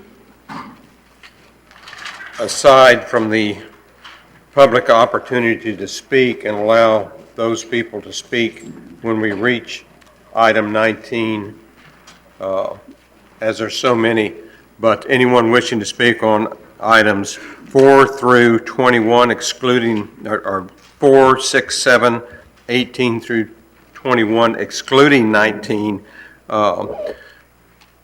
we will allow them to come forward now. Mayor, can we get a motion real quick to move the public comment on number 19? I'm sorry. So I'm moved. sorry, I'm going past, yeah.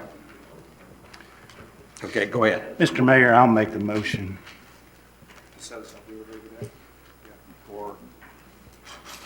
Is there Set aside the order of the day, or? Yes, sir, I was going to make a motion to set aside the order of the day and move 19 up to now, if we could, to go ahead and let the people speak. We have a lot of people, I think, here to speak about fireworks, and to go ahead and let them, if that would be possible. Well, 19 is not really fireworks. 16, whatever the number is.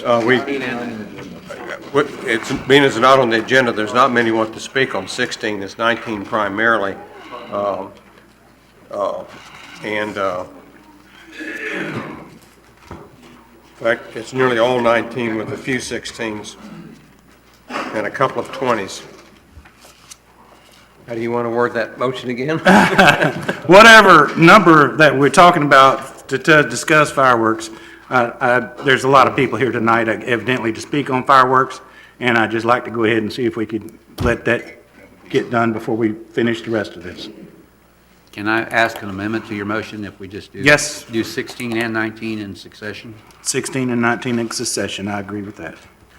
I can second that motion, sir. We have a motion, we have a second to do 16 and 19 prior to beginning of the public opportunity to speak, or prior to the consent agenda, I believe.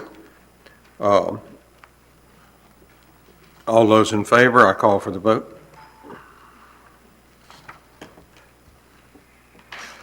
I'm sorry, it didn't take.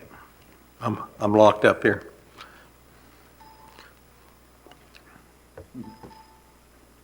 Now please vote.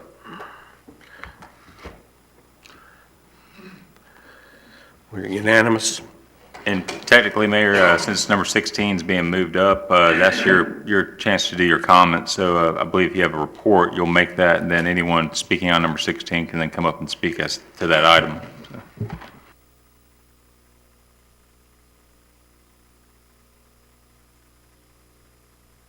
No, that's fine, and we will come back to the public opportunity to speak on the other items after this, correct? As I'm certain that many of you saw in the media, I had an information gathering meeting with Bruce Kroll, the COO of Harbor Walk Village, and John Hall, Harbor Walk Village General Manager, for several hours on January the 5th. I was requested to meet with them at the behest of the city council on a fact-finding mission concerning the number of fireworks displays being put on in the Destin Harbor. I pointed out that many complaints that the citizens of Destin have made to the city and to the city council. Animals disturbed, panicked by the fireworks, birds driven away from Destin Point area and killed while flying away from the fireworks at night, noise complaints, traffic problems, better restaurants that lose business because of a lot of people do not care to go to the harbor area on firework nights.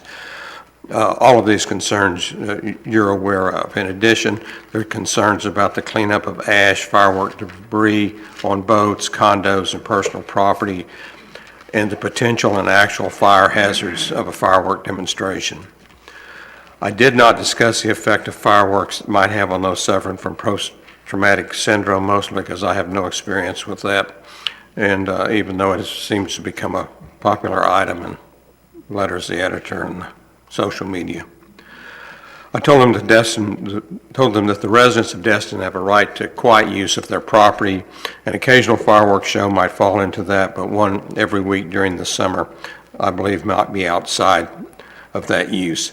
They believe that they must have fireworks to recognize the recipients of the red, white, and blue honorees. They feel the fireworks are a much larger asset to business and citizens of Destin than is reflected in a small handful of complainers.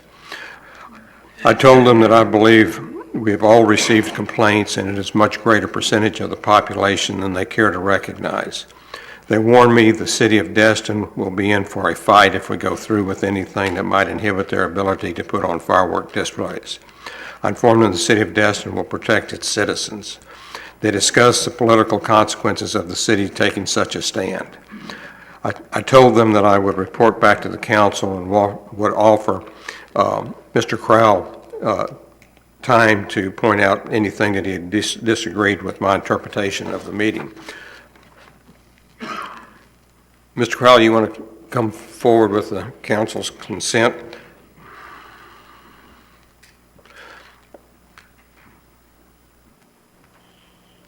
Bruce Crowell, 42 Terracotta Way, Destin.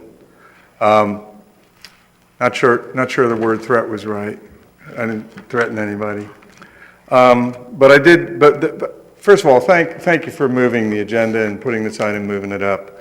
There's a lot of people here I'm sure would, like to go home and it'll make the rest of the night go faster probably for you. So thank you for that. Second is, thank you for asking the mayor to come talk to me. We had, I think, a very good discussion. Got the opportunity to speak a great deal about lots of things. The history, as I know it, of Destin, since I've been here 30 years, been in tourism my whole life, my whole career, not my whole life, but 46 years in the industry. And I shared with him a letter that you may have seen in the newspaper, but at the risk of being redundant, I'd like to just read it to you real quick, because it was a motion passed by the Florida Restaurant and Lodging Association on the same day that the mayor and I spoke, and it reads like this. On Thursday, January 5th, the Florida Restaurant and Lodging Association of Northwest Florida Chapter Board of Directors voted unanimously to support the continuation of the red, white, and blue celebration and fireworks display at Destin Harbor on each Thursday evening from Memorial Day weekend to Labor Day weekend and on other special occasions to be determined by Harbor Walk Hospitality. The celebration and the fireworks have become a traditional family, community, and tourism event that draws thousands of local residents and visiting revelers to the world-famous Destin Harbor each week during the summer, with a multi-million-dollar impact to Destin and Okaloosa economies. The FRLA board fiercely opposes reducing the frequency of celebration and fireworks display for any political or other reasons. The FRLA is Florida's premier not-for-profit hospitality industry trade association. Our mission is to protect, educate, and promote Florida's $82 billion hospitality industry, which represents 23% of Florida's economy and more than 1.1 million employees, making it the state's #1 industry. We safeguard the needs of the hospitality industry by providing legislative advocacy. We represent and serve more than 10,000 independent and household name members, suppliers, and theme parks. And if you want more information, you can go to frla.org.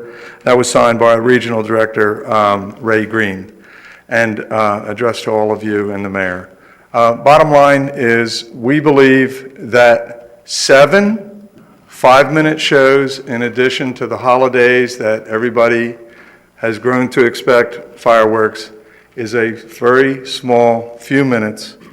And by removing, and while the mayor did say to me that nobody wants us to stop our red, white, and blue celebration, that my response to that was removing the fireworks from the red, white, and blue celebration, where we have honored over 70 local heroes, is like telling us we can have hors d'oeuvres and cocktails, filling, yams, mashed potatoes and gravy, but no turkey on Thanksgiving.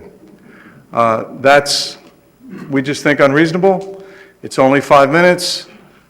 I think if you read the Northwest Florida Daily News with regards to, we didn't ask them to do it, they just put it out there, you vote, see how many people like it. About 80% of them said they liked it. The people behind me, most of them, a lot of them sent me emails, said, what can we do, what can we do? And I said, show up at city council, watch government at work. They do listen to all the people, not just some of the people, and that's a responsibility. And really, that kind of sums it up. And I know you have a big stack of blue cards there, and there's a reason. First reason is that we thought, because we looked at the agenda and didn't see fireworks, that maybe you camouflaged the fireworks on the boat item that says no noise from boats, because the fireworks is a barge, and when fireworks go off, they go from a boat. So not knowing, of what you might be doing because of the experience that we have in our city, we thought that we better show up for number 19. And so with that said, I do have some people, I know that you don't want to hear from everybody on those cards, and I think I'm in a position to cut that down somewhat. But one person that I would really like to ask that you put right behind me is one of our local heroes who actually was here and honored down at the boardwalk, Bobby Dove. As you're aware, this was a non-agenda item tonight, so the council can't really take any action without a super vote. I don't think they intended to. So I just point out to anyone speaking, the council has not even attempted to write any form of regulations or code that would affect fireworks, though definitely it's being considered, and that's the reason for the crowd tonight. That's right. Generally, we have a really large crowd. We'd like you to kind of join up into groups and have one person speak for the many. That's probably not practical this evening. Won't ask you to do so, but sure would like to limit the number of people to speak. And remind those who do speak, please do not repeat anything that was said before you. Simply say you agree with the previous speaker and then add whatever you wish in addition to what that speaker had to say. Thank you, Mayor. Thank you. Go ahead. Bobby?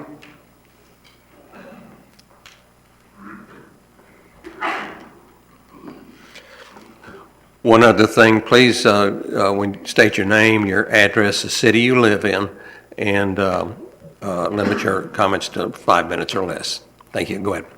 Bobby Dove, 201 Bahia Vista, Niceville. Mr. Mayor, Council, thank you for letting me speak tonight. I agree with Mr. Crawl from before. I'm retired Staff Sergeant and Charter Captain Bobby Dove. I was blessed with the opportunity of becoming a resident of this area when I was stationed here with 7th Special Forces Group on Eglin.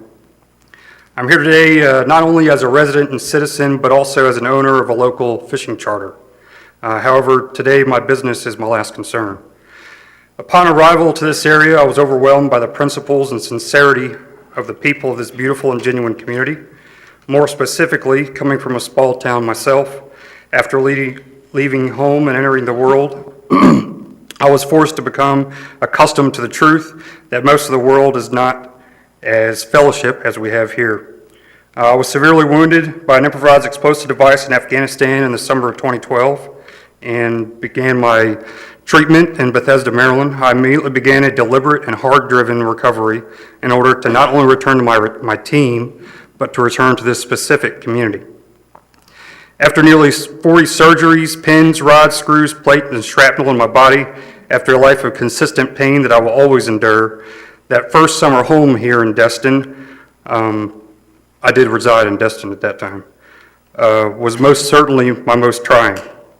However, my wife, seeing this and knowing that I was swirling the proverbial drain that has caught far too many in my position, would drive me to the beach pull-off down in Destin, right across the Destin Bridge, and watch a firework display.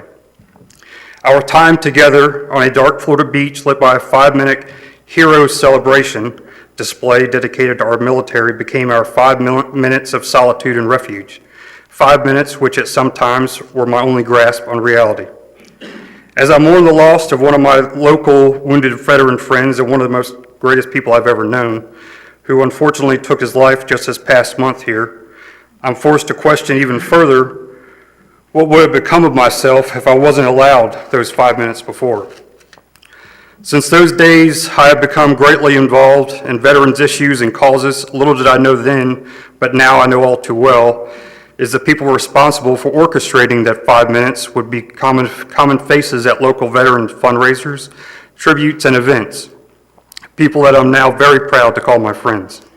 Destin, her people and corporations must continue to greet people and newcomers with the same shock and awe and genuine effect as my family was upon our arrival here. As we're gathered here to discuss the forced halting of a once a week hero celebration, I have to ask the question, what's next? Perhaps the time will come when one day Destin will lose sight of her principles, but for some of us here, we will continue to remember and never forget. I would also like to add that as a charter captain, I obviously see people from all over the country that come here, and I love talking to them, and they love the fireworks and the Harbor Walk. Of course, everybody does. I don't think anyone can contest that, but we love it. Thank you for letting me speak tonight. Thank you for taking the time to come.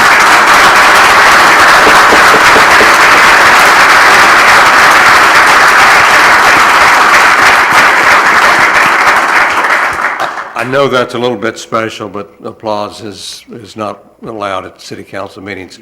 And I do want to comment that we do not in any way, with the discussion of whether we want to limit fireworks or not in the city of Destin, wish to dishonor your service. We appreciate your service and honor it. I know every member of the council appreciates it, and that is not the purpose of the discussion tonight, though we appreciate you coming and reminding us of it. I'm not going to try to read the cards off because I kind of set some new rules. Those that would like to speak, and we'd like to limit that number to those that have something new or different to say, and not too many. Would you just please stand and I'll point at you and have you come to the podium? Anyone else wish to speak? Sir, come to the podium.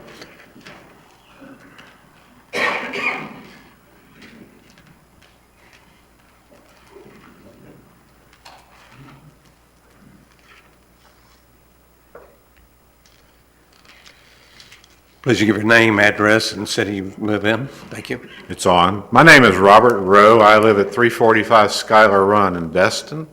I have been a citizen of this town since the mid-'80s and seen the harbor grow, but only after someone found it. My biggest thing about our harbor has been it's this beautiful thing over on the side of the hill down the way, and we have tons of beautiful businesses down there that no one really walks the boardwalk very often to see. And I know that this fireworks that has been going on every summer, mainly to bring tourists here to have some excitement, brings people to pay tips to these service staff who are serving them the whole time they're there. That's the purpose of the fireworks, is to get people down to the water where people know something is happening. Now, if you do that on Thursdays, it's a very simple thing. You're going to be with your family. You're also going to come back on Friday. You're going to come back possibly to the boats on Saturday morning and go fishing. But half the people driving up Highway 98 have no earthly idea that this beautiful harbor and all its amenities are even down there. I drive by there commonly. That's all I really wanted to say. Service staff, people make their living down there. They won't have it if we don't have something like fireworks. Thank you. Thank you. Anyone else?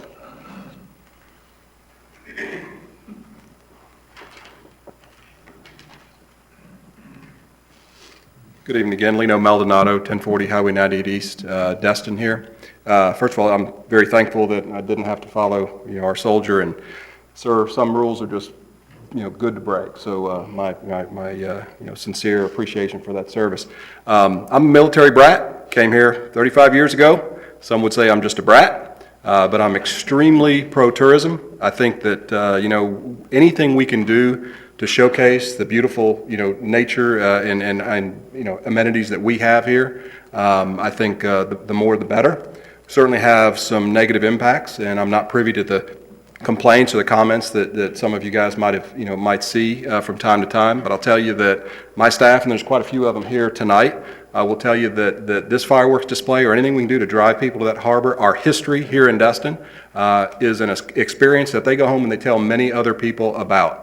And tourism, as Mr. Crow pointed out, generates over 23% of the state's general funds, and anything we can do to continue to support that with the negative impacts to the other industries that we have in this town, including fishing and the others with regulations that are practically putting those hardworking folks out of business. Anything we can do to support other areas of opportunity to get that exposure to that harbor, get that exposure to the fishermen, send those people home with an experience that they tell hundreds of other families about, I think is an extremely important thing to do.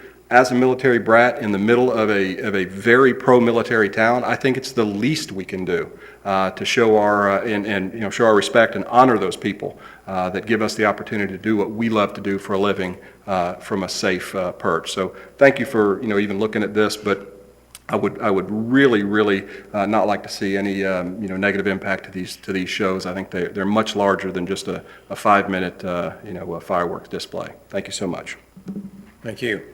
Anyone else?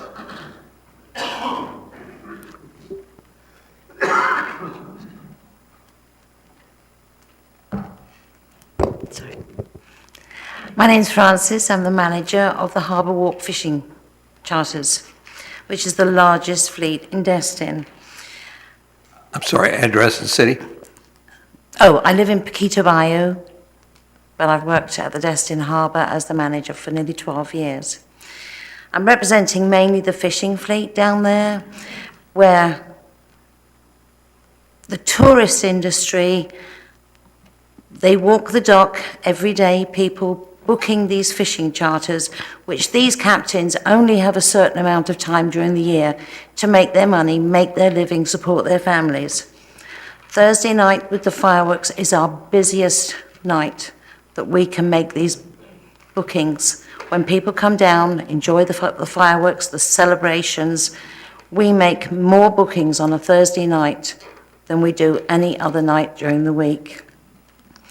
Destin was built on fishing. Everything to do with Destin that we have now was built on the fishing industry. You also mentioned earlier about debris on Friday mornings. There is very little debris, maybe on 2 or 3 boats that takes a 2-minute washdown. You cannot do this and take away what brings these fishermen. They are already fighting fishing cuts, what with the amberjacks, the red snapper. You take away the tourist and the fireworks, you are going to cut the heart of Destin, which is the fishing. I don't come from Destin, which is obvious by my accent, and I should think a lot of people here aren't Destinites. Destin has become my heart. These fishermen are my heart. Please think of these fishermen. Thank you so much. Thank you.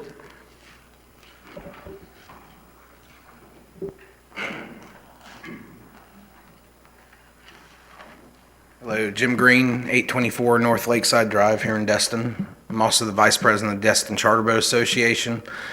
I'm also on your Harbor CRA Advisory Panel, and I've also, out of 5 of the last 6 years, been either chairman or director of the Seafood Festival, and I run a fishing boat. So my world is down in the harbor. I agree with most of these comments. We've built crosswalks, we've built boardwalks, we've built parking lots. We've entice the infrastructure. We have thriving businesses down there. And right now, we're talking about an amenity that doesn't cost the city anything and has rooted itself with a lot of visitors of this area. You can hear them walking the docks in the summertime and be like, no, Thursday night's the fireworks. I remember that from last year. And anything we do that would remove the synergy that's being created and harbored down there on the harbor front would be a big mistake. I know it backs up traffic. I know there's ash. I get more dirt off that hill on a north wind covering my boat than I've ever had in soot. Driving down 98, excuse me, during this time, yeah, it's congested. So that's what happens when you put 50,000 people in a 3 mile area, and then draw them down to the south end of it. It's not supposed to be an Autobahn experience on 98. It's supposed to bring families down to our harbor. And like the lady that just spoke, we stay late booking on Thursday night. And my wife ran AJ's for 18 years, and she puts more people on staff because it has become a big thing on Thursday nights. So I appreciate y'all's service. You got a thankless job. You have to have big ears and a big heart, so I appreciate it. But thank y'all for letting me speak tonight. Thank you. Do we have anyone else?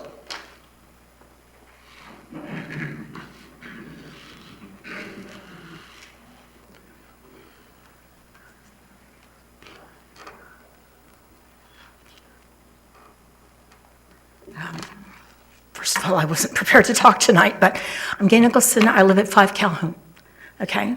Nobody lives closer to the fireworks than we do. The reason we moved there, spent our life savings building our home, and we built that out because we were one of those that was not completed. And the reason that we bought there was because of the fireworks. And I can tell you, everybody in our building and in that area, that brings so many people. Our building is packed. Everybody that has a friend anywhere comes down there. We get everybody that we know from 30A, and they'll fight the traffic on 30A on their bicycles and everything, but they'll get down here on Thursdays to see the fireworks and the flyover.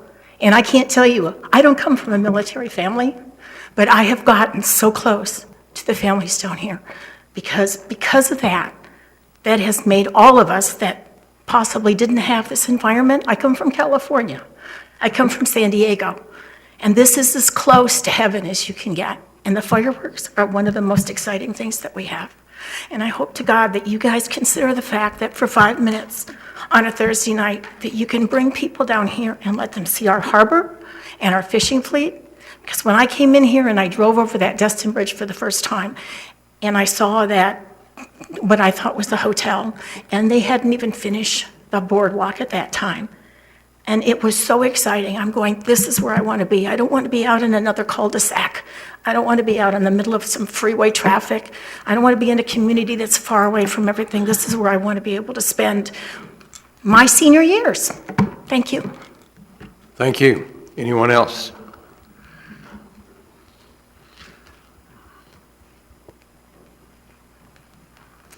Hi, I'm Ryan McGee, 406 Primrose Circle, Destin.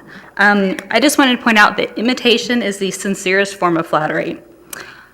Baytown Wharf does their fireworks on Tuesday nights. The Boardwalk does their fireworks on Wednesday nights. We do ours on Thursday nights. If we don't do fireworks on Thursday nights, all of those tourist dollars, they go to the restaurants, all of the industries down in the harbor are going to go to Baytown and Boardwalk, and we're going to lose out. And I'd also like to point out that on your sign over there about the city of Destin, it says growth and development from a small fishing village to a major tourist resort. Sometimes, once a week, let's cater to the tourists and give them fireworks. They like it. It brings money into everybody's pockets. I think it's a good thing. It helps everybody out in this community. So 5 minutes of inconvenience for some people is worth a whole lot to a whole lot more people. Thank you. Thank you. Anyone else? Okay. Again, that was not an agenda item. There's no further discussion and no need to go on. So I'll move and allow council a chance if they would like to. Mr. Braden? Oh, I'm good, Mayor. No discussion. I'll move on to the next item. As far as I know, and I do realize there was one mention in 19 about the noise from boats. That's not the real purpose of that ordinance coming before us. That was not, it was coincidence tonight. That was not intended to deal with fireworks or what I think most of you are here for. What I'll do is give you a quick opportunity if you don't want to stay for the rest of the meeting, though you're perfectly welcome to. We're gonna be discussing a lot of things, but I'm not too sure you're gonna find much interest in it. Thanks for coming.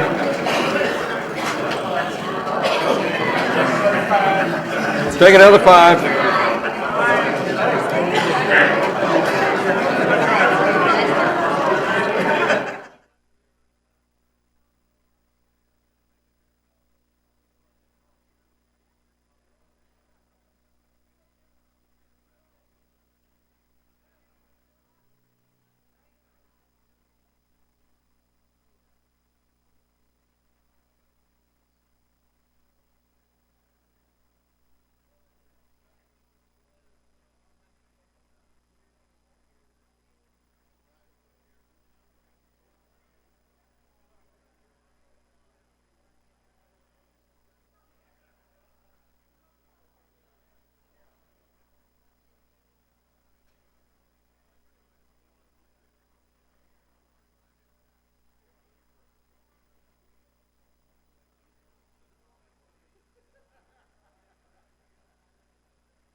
Just write me a check, I'll take care of it.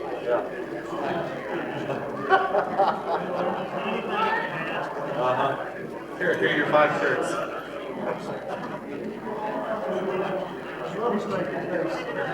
Doing good, man. I saw that you bought that house we talked about. So I want to dare you guys to get bucks for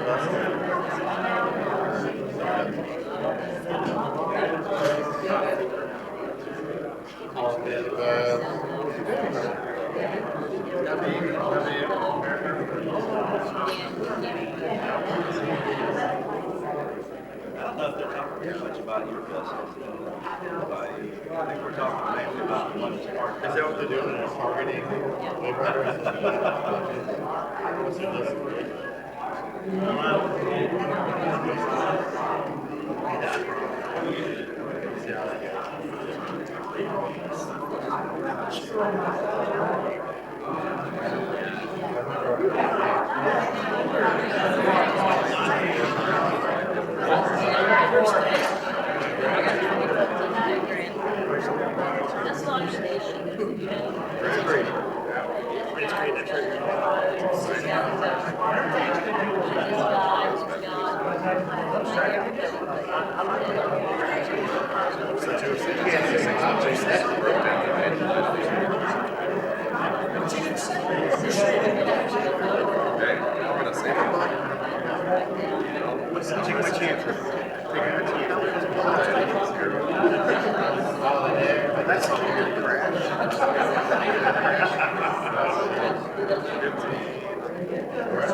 I think everyone is, at least council's all here. If everyone returned their seats, return to order, we will start the meeting.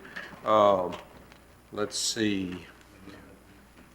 We also have 19 that we have moved up. The Harbor and Waterways Regulations, 17-01CC. Mr. Burns, would you, oh, excuse me. Yeah, Mr. Burns, would you read by title?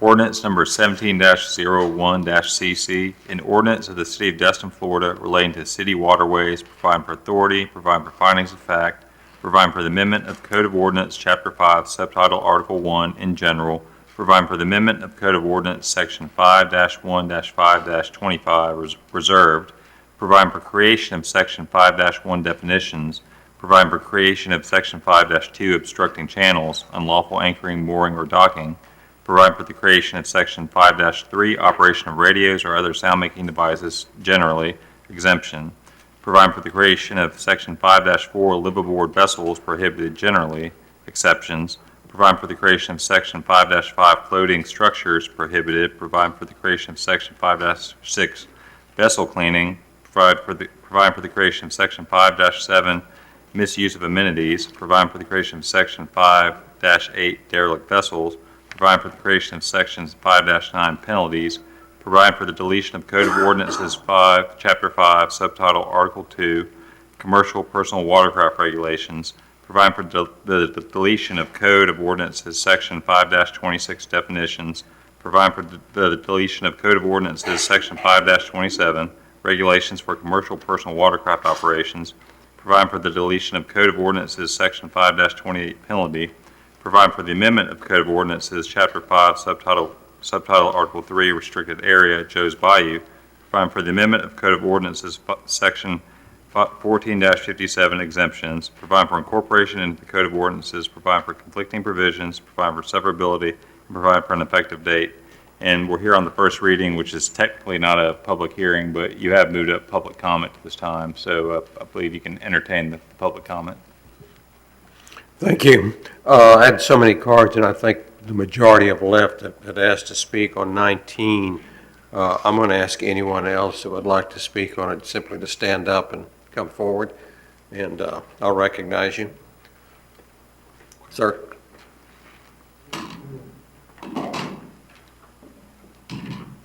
Thank you, Mayor, Council.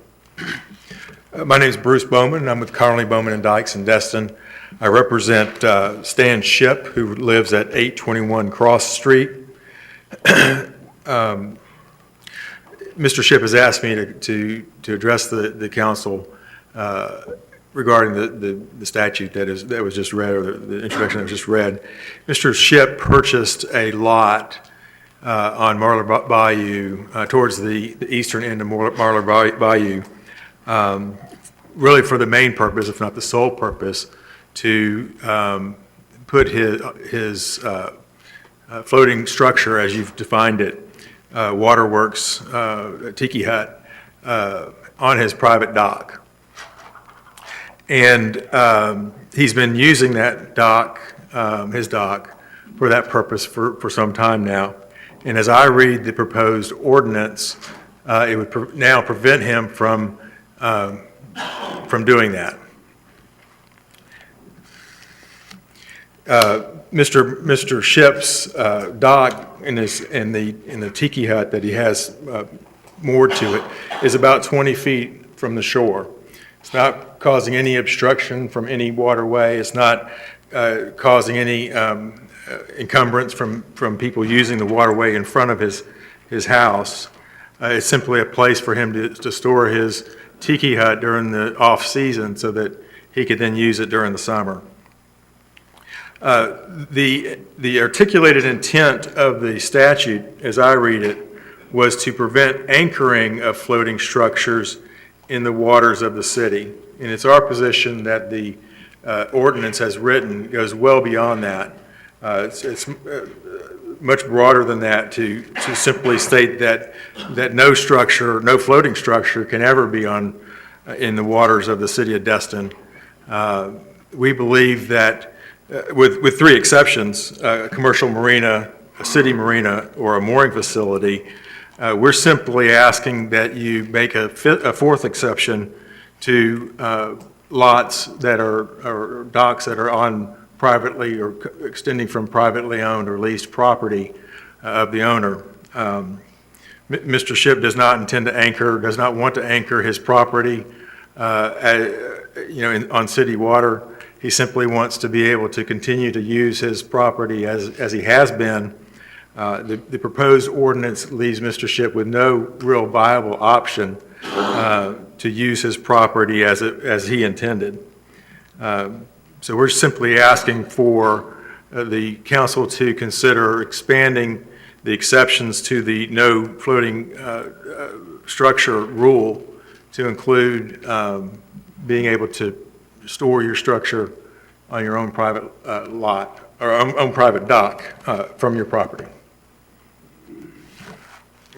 Thank you. I see one other. I have a question for Mr. Please stay up here. What was your name again, sir? I'm sorry. Bruce Bowman, B-O-W-M-A-N. Mr. Bowman. Yes, sir. How long has this person owned this piece of property? I don't know. Several months. Months? Yes, sir. I'm sorry? If I'm not mistaken, he just purchased I can And get this that. is, and we're talking about in Marlar Bio. This is, we're talking in Marlar Bio, am I correct? Correct. Okay. And Marlar Bio is basically all residential homes, am I right? I believe so, yes, sir. Okay, thank you.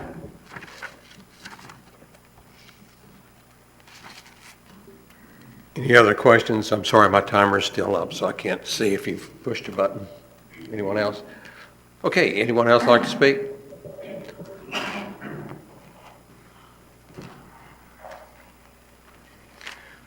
Mayor, council members, Jim Bagby, 4709 Sea-Star Vista, and in Destin. In reading the proposed ordinance, actually the cover sheet, was struck by the words in the conclusion that it was dependent on somewhat complicated interpretations of state law. So of course the antenna went up a little bit. And then when I read the definitions and we discussed the waters of the city of Destin, the harbor was sitting in there. And so really I get this is more of a public records request because in the ordinance, in the whereas sections, you establish the need to regulate, but you don't establish, I didn't see where you establish the right to regulate. And what I mean by that is you need to have, I would believe you would need to have a finding that you actually own or control the waters you seek to regulate, specifically the harbor, because well, most citizens have been led to believe that the city does not own the harbor or does not control the harbor. So I would just ask for the Attorney General's opinion or the state law that says that the city does own the harbor or has the right to regulate that harbor, because I know in a previous meeting, y'all talked about mooring fields, and the only way you could regulate some of these would be if you actually established a mooring field. And then in another meeting, you talked about, well, we're going to see if we can get a designation as a port, and I think the staff is probably working on that because the only way you could regulate. So what I don't want to see the city do is get too far ahead of itself until you've actually established that you can do the things that you're seeking to do. The other thing I would say is on the derelict boats, about 5 or 6 years ago, we got rid of all the derelict boats. We used to have a matrix, and everybody laughed about the matrix, but the matrix, when you follow the matrix, you know, the Fish and Wildlife does their thing, or whoever, I mean, there were about 4 different players, and all you had to do is follow the matrix, and we got rid of all the boats.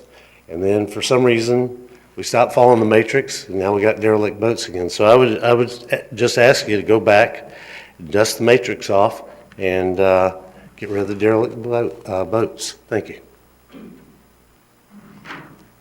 Well, staff wishes to comment on that. I believe as we've been diligently following the matrix on that.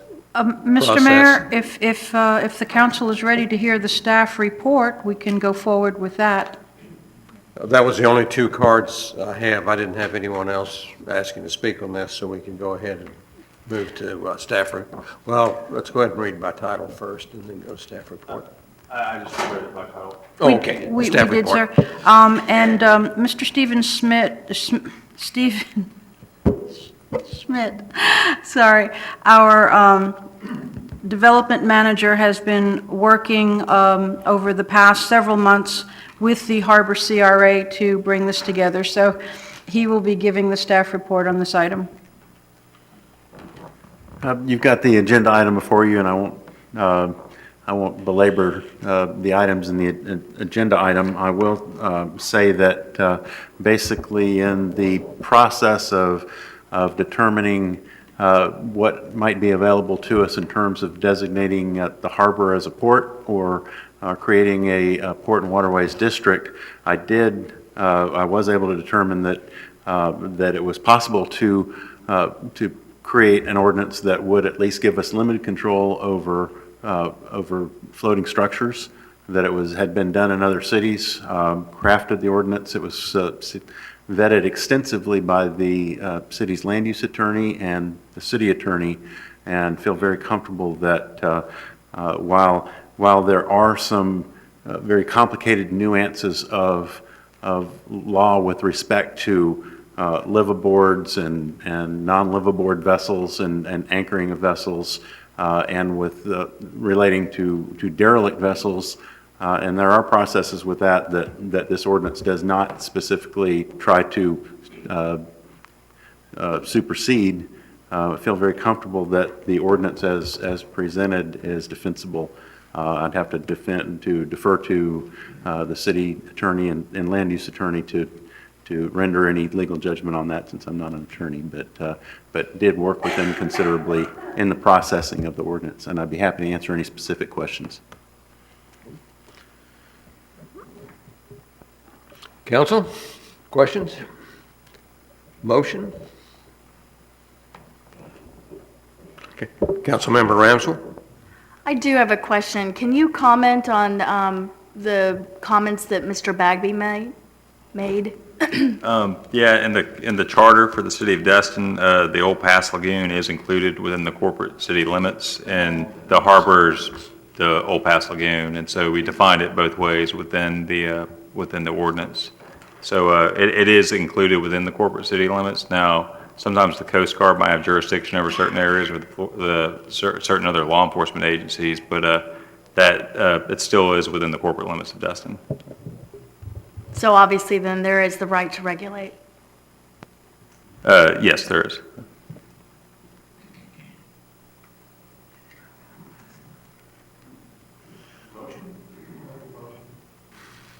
Please, sir.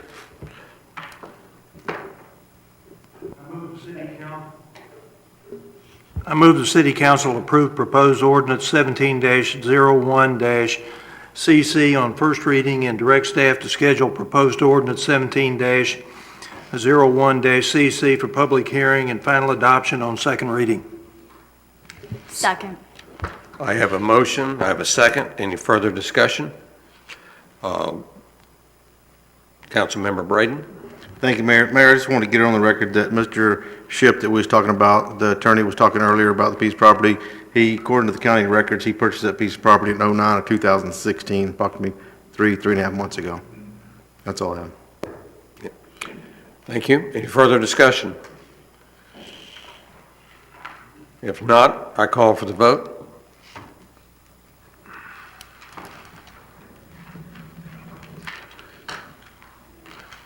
It's unanimous, yes.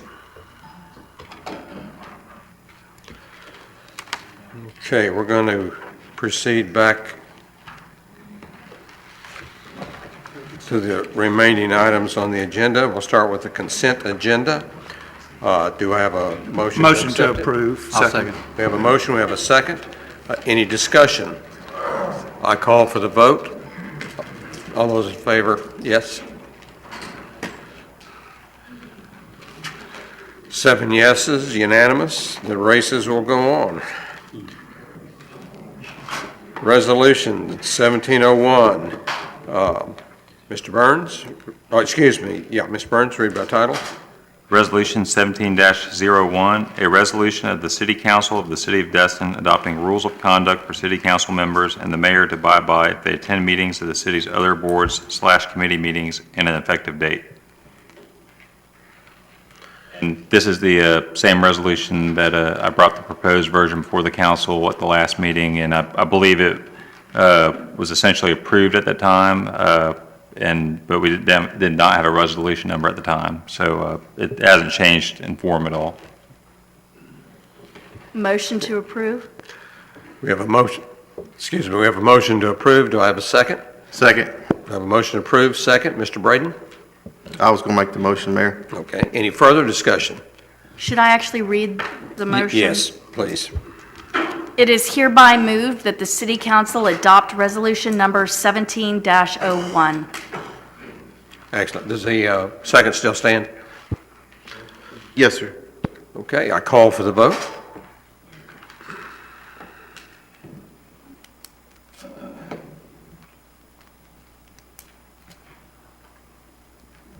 Unanimous, yes. Resolution 1702, Mr. Burns, read by title. Resolution 17-02, a resolution of the City Council of the City of Destin, Florida, approving the agreement extension for agent broker of record for health and ancillary benefits, authorizing the mayor to execute the agreement for and on behalf of the City of Destin, and providing for an effective date. Ms. Lejeune? Yes, sir. This is the final extension of the contract that we have for our agent broker of record health and ancillary benefits. We do plan on going out to RFP next year for this service. I have Ms. Karen Jankowski, our HR director, and also Mr. Barton here to answer any questions that council may have regarding this item. Motion or discussion? I'll be glad to make the motion. I'm gonna mess these names up, I know, but I move council authorize the city manager to enter into a one-year agreement extension for agent broker of record with Mr. Barton, Fences Maker, Tondello and Associates, LLC, Mr. David Barton, Mr. Scott Mark Maker, and Ms. Tondello, as stated in the agreement. And I know I messed those up, I promise. Thank you. I have a motion. I have a second. Any further discussion? If not, I call for the vote.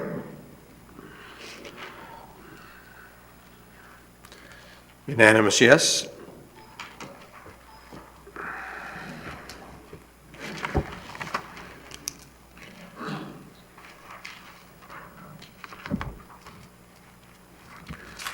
Okay, we'll move to project reports and comments from mayor and city council. We'll begin with Mr. Morgan.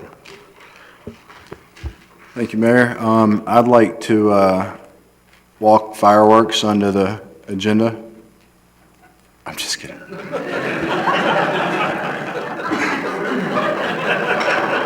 Sort of. Joking.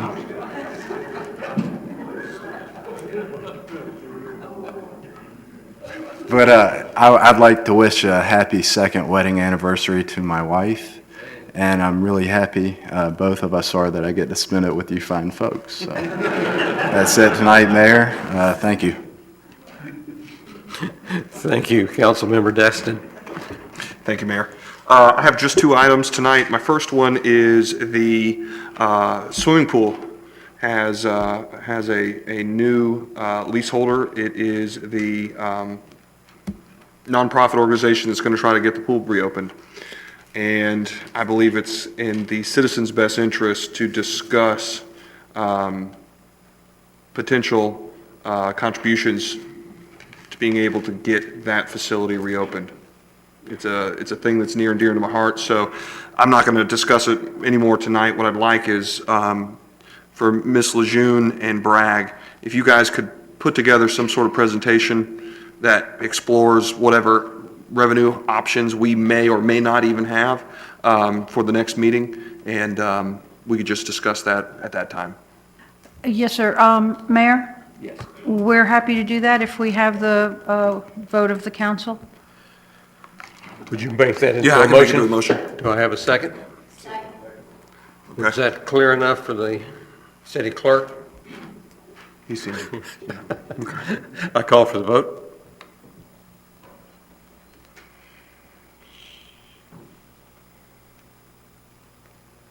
Unanimous, yes. I assume we didn't need to have discussion on that item. I called that a little quick, but We'll make sure it's on the next agenda, sir.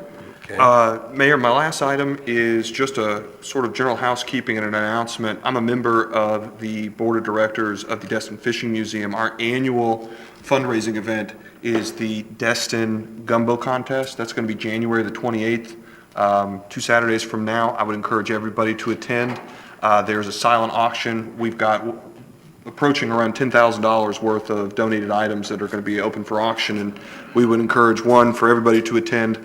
Tell your friends. It's always a great event. We've got a whole bunch of different corporate gumbo contestants, and then we've got some individual competitors as well.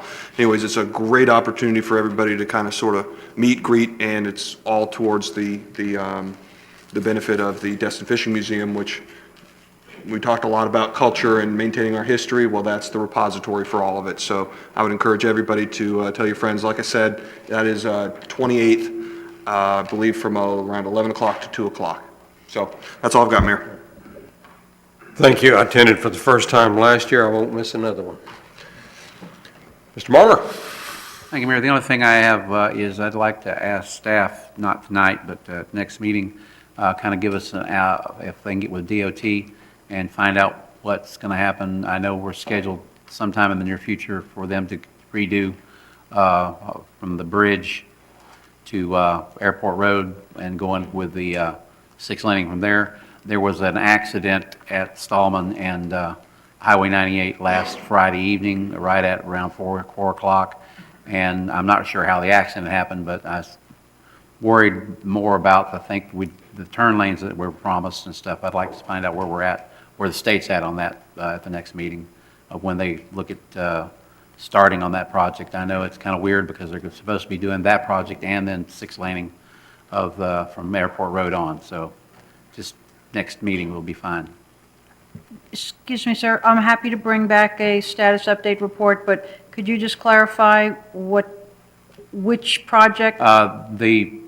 I guess the resurfacing and the The enhancements. the 3R. Yeah. Yes, sir. From the bridge to Airport Road. We will do that, thank you. All right, that's all. Councilmember Foreman. Yes, thank you, Mayor. This last week, I stood in for the mayor at the ribbon cutting or the groundbreaking for the extension of the Veterans Clinic out at Eglin Air Force Base. And it basically doubles the size of that facility and expands the ability to handle many, many more veterans who go there. And I think it's going to be a great addition. And secondly, being a retired artillery officer, I don't think the fireworks are nearly big enough.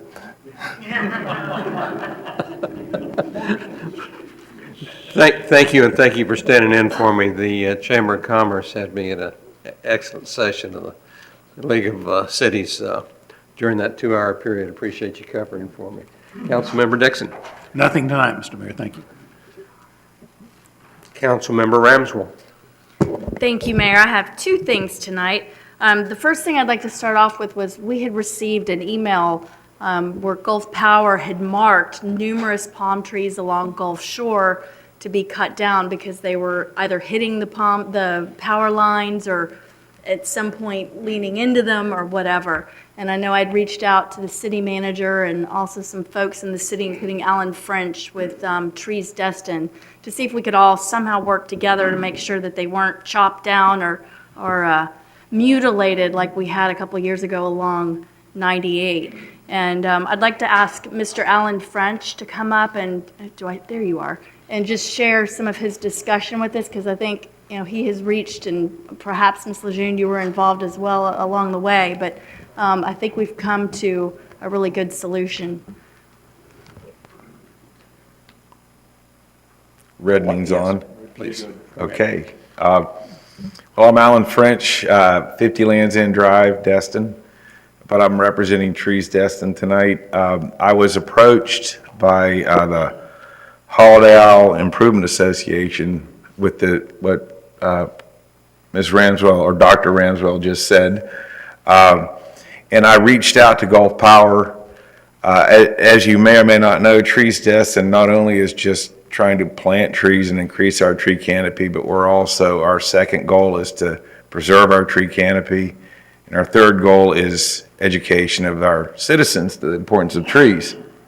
Now that I have my shameless plug finished, I'll go on. I did talk to Gulf Power, and we had thought of some possible options to save these trees, one of which might be to tilt the trees.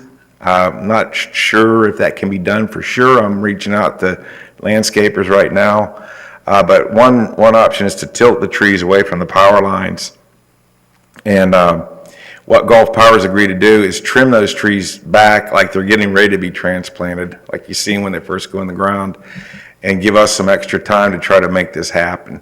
And I wanted to say that if there's other trees, I don't know if they've been marked around the city with the pink ribbons or not. Has anyone seen those other than Holiday Isle, Gulf Shore Drive? Ms. Lejeune, have you noticed, or has staff noticed anywhere else? Gulf Power has agreed to notify us prior to any very large-scale tree pruning or tree cutting. Mr. Campbell is not here at the moment. To my current knowledge, they have not informed us of any additional, but as I did in this instance, as soon as we realize or are informed that Gulf Power will be doing large-scale pruning or cutting, I notify the council immediately of that event. That's great, because I was going to bring up if there's large hardwoods, oaks, whatever, if there's any way we can work with Gulf Power, and they seem very responsive when I talked to them, which I was surprised, but I'll give them a compliment. There might be ways to trim oaks or mature hardwoods that would not require totally cutting them down to the ground. So, but if there is other areas of town where we know about that they want to cut trees, Destin's ready to help any way we can, and hopefully we can save some trees. Thank you so much, and thanks Holiday Isle. I mean, really, this is an example of the system working. And Gulf Power notified the city manager, she notified us, and we reached out. So thank you for all you do and continue to do. Anyone? Go ahead, Mr. Dixon. I did notice in the pictures that I saw, I did not drive down there and look. I should have driven down and looked. But it looked like the trees could be moved maybe a little bit. When I say moved, I don't know how easy that would be, but moved a little bit south or a little bit north to be able to accommodate the power line there, but to be able to still keep the trees. And I know you say leaning them. Is there a way to transplant that big of a tree? There is. The issue is, and I've gone through this issue several times, because I've tried to get trees that were going to be destroyed and have them transplanted. It actually costs more to do that than to actually get rid of it and buy one and put it in the ground and from a tree farm in South Florida. Wow, I hate to hear that, I know, it's terrible, because a perfect example is Orr Automotive is doing the Harbor Boulevard, and they have some beautiful 40-foot Washingtonia palms, and they asked if we wanted them. And I reached out several places to see if we could get them transplanted, and the cost is more than just buying the things from the nurseries. So the tilting thing, we're thinking we might be able to do that at low expense. My issue with the tilting thing is how the looks of it, how the looks would be, so, yeah. Yeah. Looks like they're blown over, so. It was kind of like a tilted tree is better than no tree at all. Was kind of the feeling I was getting from Holiday Isle. I understand that concept too. Okay. I think in a few places out there, we have trees that were deliberately tilted. Yeah, some people do it as because they like decorations, it will grow up. Make it look like the tiki bar of I might South point out Pacific. a little of the sensitivity is the trees of Destin. I guess Holiday Isle funded the trees of Destin to the tune of, I guess, more than $60,000 to plant in this same area, 2 rows of trees, palm trees, and now Gulf Power is cutting them down. And I've driven through them, looked at the trees. Some of them have directly under lines, they've got to go. But it looks, you just hate to spend that money and you put trees down and then start cutting trees. I mean, putting trees in the ground and getting them growing and then starting to cut them down. You're in preaching the to the same choir year. here. Yeah. Thank you. Any? Oh, I'm sorry, Mr. Marler? I just wanted to, I'm not a fan of palm trees, but just be sure you watch how Gulf Power does it, since they didn't do a very good job on 4th Street with the other trees that they had to cut down for some lines. But I don't want them to go in there and kill the beauty of what the tree is all about. So Yeah, hopefully we'll be able to I watch agree. that. It's just, it would be nice to, instead of just, coming in and mowing everything down, if we could look Well, into it before they actually do it, That's is all I was usually what their saying. contractors do, so Right. that's why I'm just, So I'm just, if you get a problem, jump on them and holler at Miss Lejeune to go over there and see if she can tell them to stop. any, Thank you so Okay. much. I Thank really you. appreciate it. The other item I have tonight is an item that we have discussed as a council. They discussed it, I believe, even before I was on council, perhaps.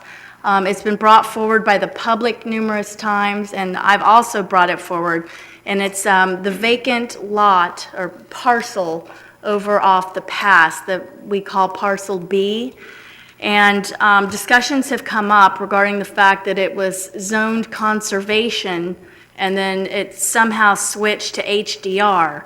And we've had multiple presentations, we've had documentation brought forward, and we then requested for somebody that was an actual expert from the Corps to come in, which actually happened almost a year ago tonight. January 19th, 2016, Wayland Register with the U.S. Army Corps of Engineers came in and did a very good PowerPoint that explained why it is no build. It is perpetually no build because of a sand dike and because of an easement.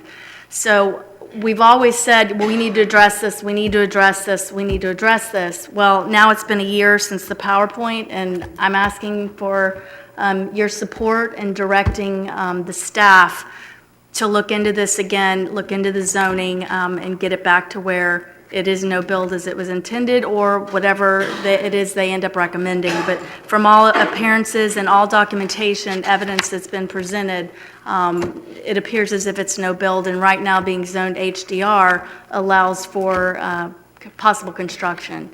So I'm asking for council support and directing staff to go ahead and look into this. Excuse me, Mayor? If I just may make one comment, I would recommend that the direction is to our land use attorney for research and review rather than staff because of the legal nature of what's being suggested. Absolutely. Sorry, anything else? Do I need to, Make a motion to that effect and looks like Mr. Burns has a comment.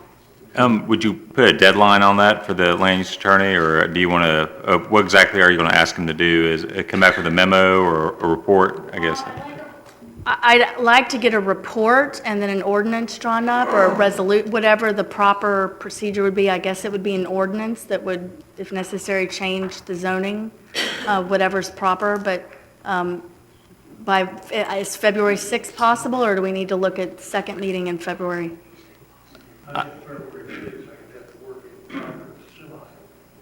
Say again? Yeah, but I think I'd have a kind of a work in progress report. I'd be more comfortable having the additional 2 weeks. So for the second meeting in February. If I may interject one moment, on February 6th, we will be bringing back the proposals received for permanent land use attorney. So on February 6th, council will be hopefully directing staff to contract with a permanent land use attorney on that date. That would be looking at people or actually being like a start day?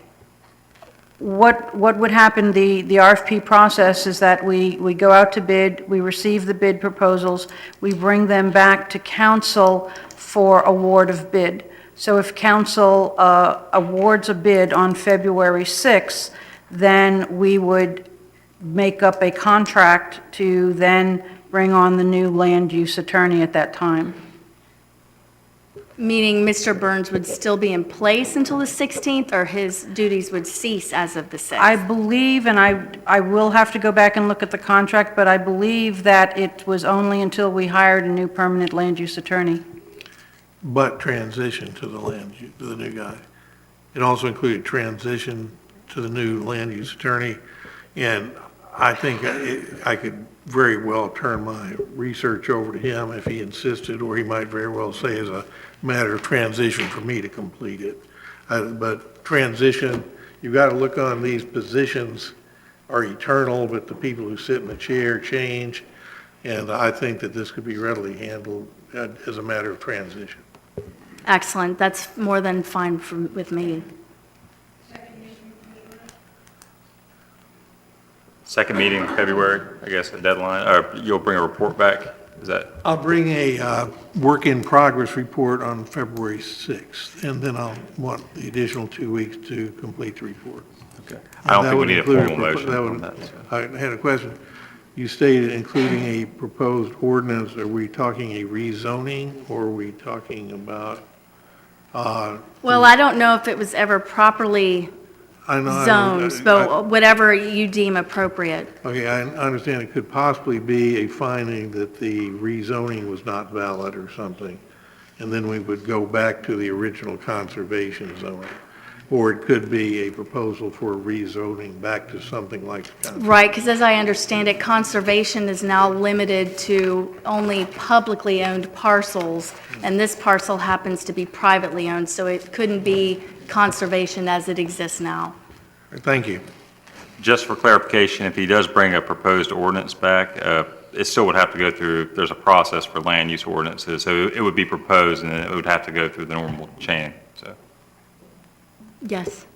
Do I need to make a Let me motion be sure for I'm correct council? on this. We do not need a motion. You'll accept this as a consensus of council to perform the request. Is that correct? It's pretty clear, the direction. Okay. Thank you, and that's all I have. I appreciate that. Mr. Foreman, did you have a comment?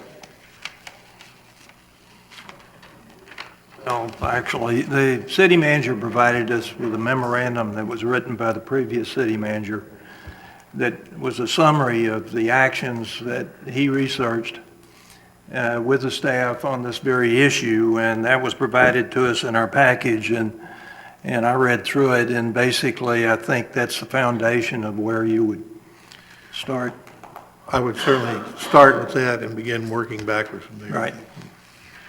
Councilmember Braden. Oh, thank you, Mayor. Yeah, my biggest thing is, talking about that is, I'd like to, I just feel like I got a big song and dance on the last time this came about, is how that was ever changed to HDR.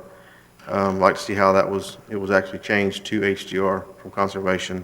I state that several investors and developers have spent millions of dollars on this piece of property, buying it, thinking it was buildable, and it's not. I look forward to getting that report back. Thank you. I'm also under the assumption that the Corps of Engineers said this little property is not buildable because of restrictions on it, that high density is probably improper no matter what happened in the past. So looking forward, I think we'd also be interested in what can be done to more accurately reflect what the property could be used for in the future. Thank you very much. I'm sorry I hit the voting button or something. I'm locked up on the screen. Councilmember Maswell, you finished? Councilmember Braden? Thank you, Mayor.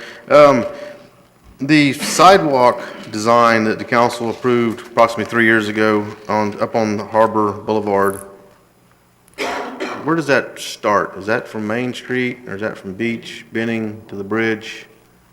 Does anybody know? I'm going to ask Mr. Schmidt to answer that question, please. Thank you. If you're referring to the streetscaping design that had a combination of some brick pavers and concrete and some landscaping, that was an effort by the Harbor CRA Advisory Committee, and it was really proposed to only be in the Harbor CRA district. Actually, a design was created specifically for US 98 streetscaping, and then a slightly separate design in terms of light styles was envisioned for the Calhoun portion of the Harbor Area District. So how far east does that go? It goes almost to Main Street. It actually goes to about, on the south side of 98, it goes virtually to the Sandpiper Cove subdivision. On the north side, it stops at Beach. Stops at Beach on the north side. That's correct. Beach, okay. All right, thank you. I do want to talk about the fireworks. I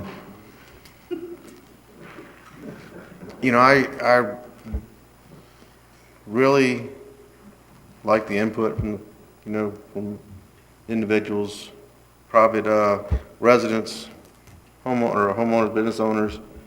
Some have a home, some have a business. And to date, I've gotten phone calls, emails, met one-on-one with people, ran into a lot of people, on the street, restaurants, whatever, get their opinions on it. And so far, I think it's really kind of a 50-50 split, people for it, people against it. The thing I can really do without 100% is a dog and pony show. That really just kills it for me. But like I said, I represent the people, and if it's a 50-50 split, when you're hearing, maybe 50, 75 people say it's great, same amount don't like it, I feel like it's my job to support it. It's not enough for me to, try to regulate it in any way. But then again, you can really tell when somebody is sincere, genuine, and when somebody's just telling a bald-faced lie. And I would really appreciate just the sincere, honest people. I can do without the rest. Please don't insult my intelligence by, giving me a dog and pony show, or, it's just, knowing me, I'll sway to do away with it. But that's all I have to say, Mayor. Thank you. Thank you. Councilmember Ramsell reminded me of something that seems like it was almost a year ago that came before the council. There was a discussion about our noise ordinance.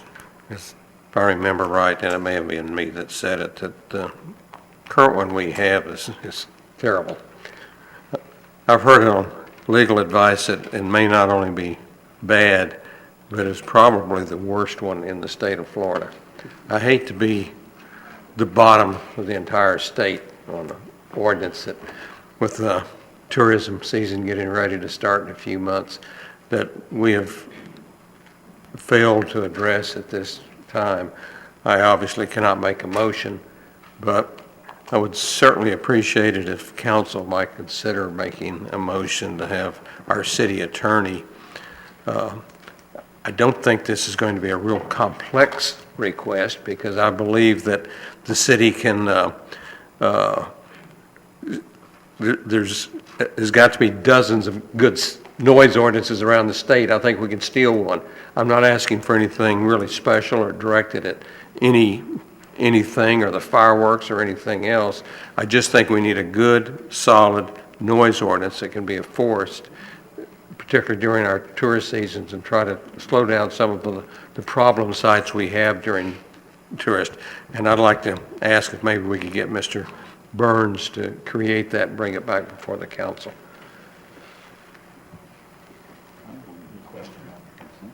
Mr. Dixon? Yeah, I've since I've been on the council, this has came up 2 or 3 different times, and the investigating that I've done on it is basically where the city has told me that the meters or whatever it is that they have to measure noise is antiquated, or whatever.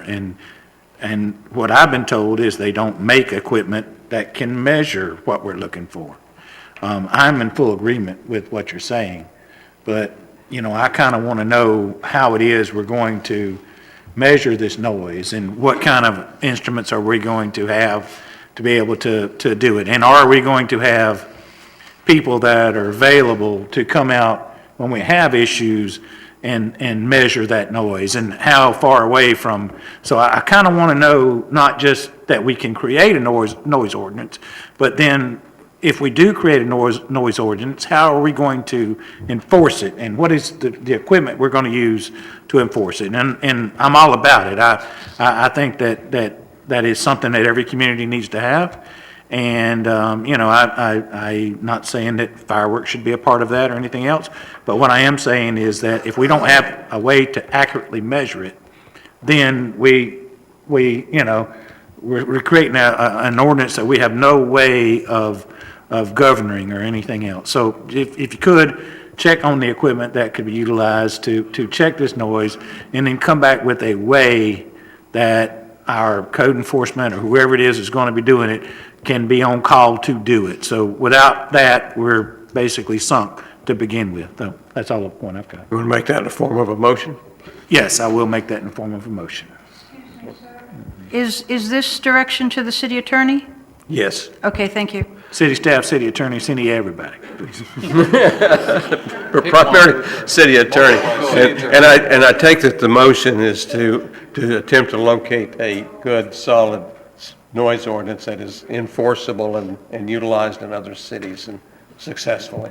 And before we make your motion, I would just ask, maybe I'll come back before y'all, and I would ask that it be not the next meeting, but the meeting after, and I'll provide you a report. And if it's as easy, I can just find an ordinance and use that, I'll bring that before you. But if my determination is that, like Councilman Dixon raised, and I think Mayor Fisher alluded to, and I've done some research on the issue as well, that it's really not feasible with the current technology to accurately gauge the sound, because the technology is it's not necessarily that accurate sometimes.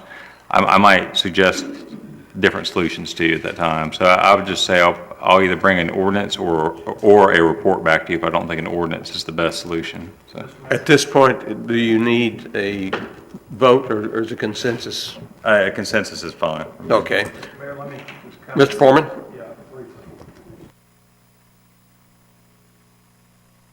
Over time, the same issues come up numerous times. I think that's already been brought up. The deep water you're getting into is when on Thursday nights you have a band playing at Harbor Walk, and Holiday Isle doesn't like it. And they call code enforcement, they call the city and say, we need to stop all the bands from playing over on Harbor Walk. Then that's the sort of thing we've gotten to in the past. It's almost exclusively confined to one section of the city. It's not the whole city. And so you get into that situation, and that's the difficulty that you're going to have in designing an ordinance. Like he said, to be able to enforce it is almost impossible.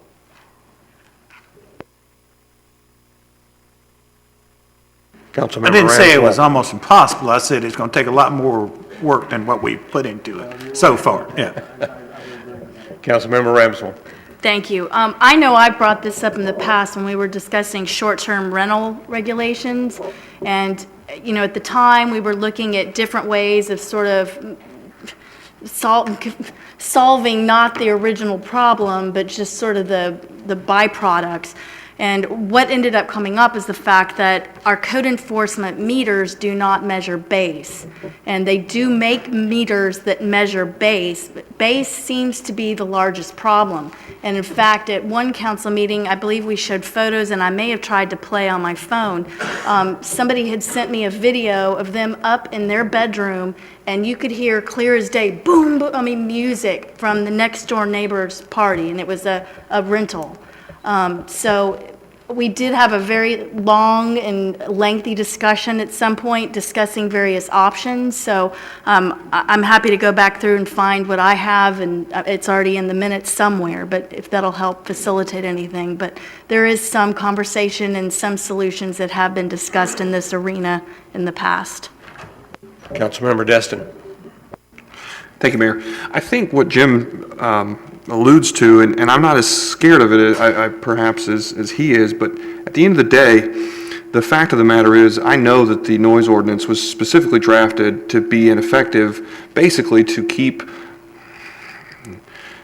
from messing with all the folks on the harbor that want to be, I mean, it was an accommodation to business. But at the end of the day, you're illustrating the common struggle that we will always have on this council, which is how do you measure business interests versus people who live here? We are elected by the people who live here.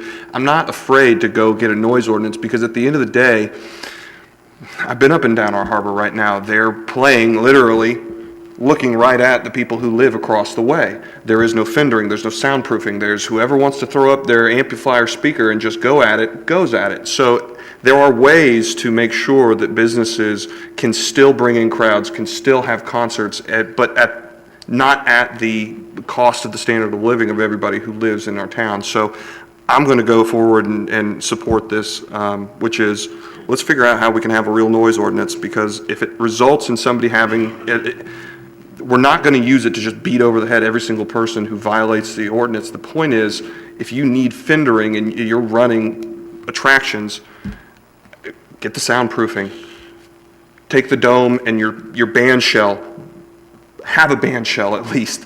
What I'm saying is there are ways that business can be accommodated without having to just have a toothless noise ordinance, because there are situations, just like Ms. Ramswell said, where outside of this context on the harbor, the McMansions are throwing a knockdown, drag-out party next to three people who want to just enjoy their life and go to bed so they can go to work in the morning, and we don't have a noise ordinance to solve it. So I'm going to support it.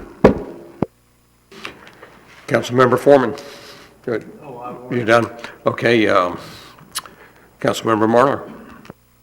I'd like to chime in on what Parker's saying. I don't think we just address it to just like the bands in the areas on the other side, because we also have the boats that beach on the harbor side, and they're making some boats with some big-ass speakers, pardon my language, but that's what they are. And from listening to them on the south side and coming to the north, so I think it's something we really need to look at, because I can see the problem of disturbing the peace not just during the nighttime but during the daytime. I was mentioning to the mayor, it's interesting when you go to Crab Island, the War of the Music, and it just gets louder and louder, and the same thing happens on the harbor. And I can understand the frustration of the people that live on Holiday Isle. They don't need to be subject to that loud music either. That's why they make earphones and stuff and waterproof things. So earplugs. There you go. So I'll support this also. Mr. Burns, no point taking a vote. You got a solid consensus? Councilmember Braden. Thank you, Mayor. Orange County passed in October 1st, 2014. Their noise ordinance says which goes on effect October 1st is the shift from relying strictly on the decibel reading system to the plainly audible standards. Maybe something good to look at. Orange County's sounds like that would take care of the pool parties that go on till 1, 2 o'clock in the morning. It's more of an audible instead of a decibel. So a little help to the attorney, and maybe something to look at. Thanks. I'll use any help I can get. Thank you. Any further discussion? If not, thank you. City Attorney comments, Ms. Jim? No fireworks tonight, Mayor. So. Fireworks, I'm sorry. And Land Use Attorney? I have one matter. There was a citizen who was a code enforcement defendant who accumulated some substantial fines and inquired as to whether or not there is anything in effect where after a period of time, a person get relief from a fine. And if not, is there anything the city could enact in that regard? And I'm, once again, a work in progress report. No, there is nothing in place right now that allows that. And I'm beginning to work on the issue of whether or not it's possible to do that. And just a prediction of where it's going to go is, generally speaking, the government isn't really authorized to undo things of this kind because it would tend to weaken the enforcement apparatus. But, you know, there may be occasional compassionate situations. So I'm going to research this and resolve this for you by February 6th so that you have your answer. And I think this relates to one of the members of the public who's going to want to speak a little bit later. Okay. Thank you. Let's see, am I correct? We're now to item 20, first reading of ordinance 1702 CC, the library vessel registration. Mr. Burns, by title, please. Ordinance number 17-02-CC, an ordinance of the City of Destin, Florida relating to the registration of livery vessels, providing for authority, providing for findings of fact, providing for the creation of Article 8, registration of livery vessels, providing for the creation of Section 13-140, purpose, providing for creation of Section 13-141, definitions, providing for the creation of Section 13-142, registration required, providing for the creation of Section 13-143, formal application required, providing for the creation of Section 13-144, application for registration, providing for the creation of Section 13-145, general regulations and standards, providing for the creation of Section 13-146, fees for registration, providing for the creation of Section 13-147, issuance or refusal of registration, providing for the creation of Section 13-148, registration not transferable, providing for the creation of Section 13-149, expiration of registration, providing for the creation of Section 13-150, territory embraced, providing for the creation of Section 13-151, posting of information, providing for the creation of Section 13-152, enforcement, providing for incorporation into the Code of Ordinances, providing for conflicting provisions, providing for severability, and providing for an effective date. And we're here on the first reading. It's not a public hearing, so.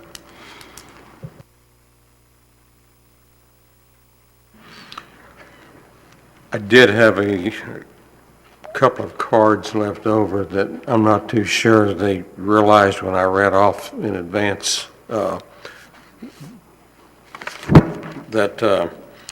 they were being required to speak on the propositions at the beginning. Council's pleasure, would you like to allow the cards I have to speak at this point? That would be good, Mayor. David Powell, is he still with us? Yes, sir. I believe the public comment section got. Yes, I apologize.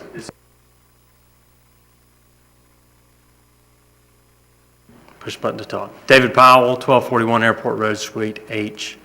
Mr. Mayor, honorable council members, public. I'm here today representing several water sports businesses, water sports rental businesses, and they have asked me to speak to you because they have concerns regarding this ordinance.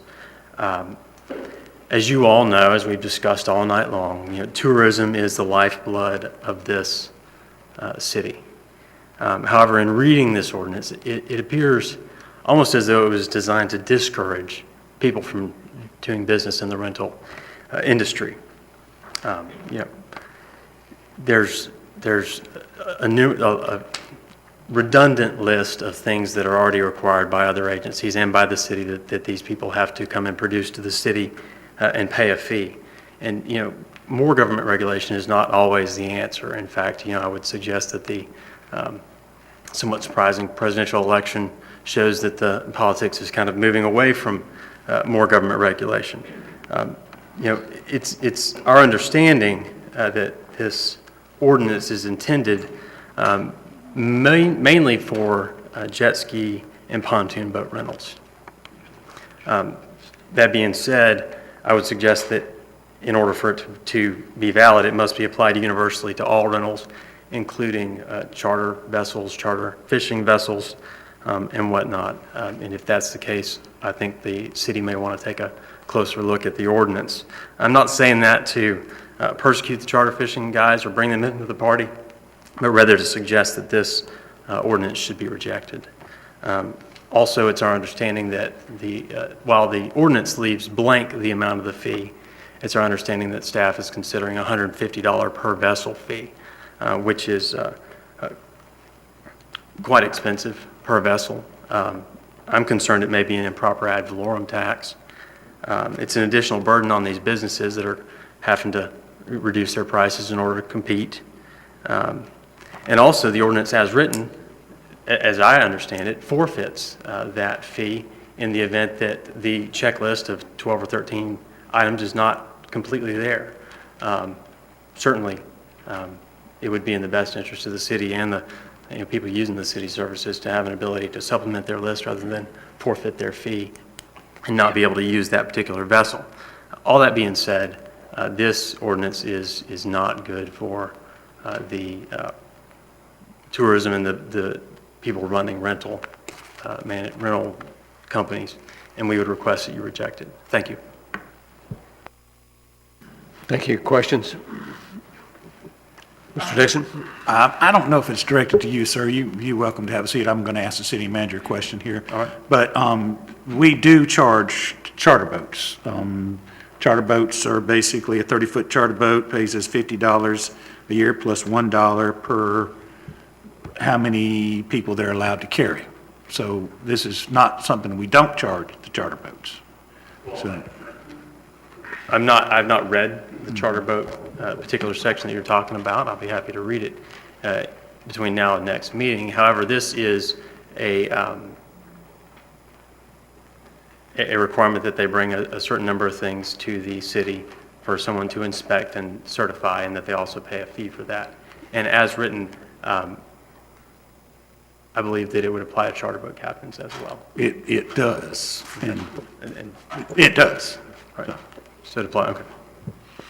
My understanding also is that the city is not looking at this as a revenue source. They're going to be looking at setting the fees based on what it costs to actually hire an individual and police the situation. It's not really designed as a tax for other purposes, but simply to manage the harbor. That's understood. Okay. I don't know that that's set, but that's probably accurate. Okay. Okay, thank you. Oops, excuse me. Well, question, and perhaps city manager or staff has an answer. Did this not come to us as a result of a suggestion or a motion made by the Harborway Committee? Perhaps the council would like to hear the staff report, because I believe all these questions may be answered through that mechanism. Sure, absolutely. Let's finish public comment. We'll go right to that. Yes, sir, thank you. Thank you. John Stevens?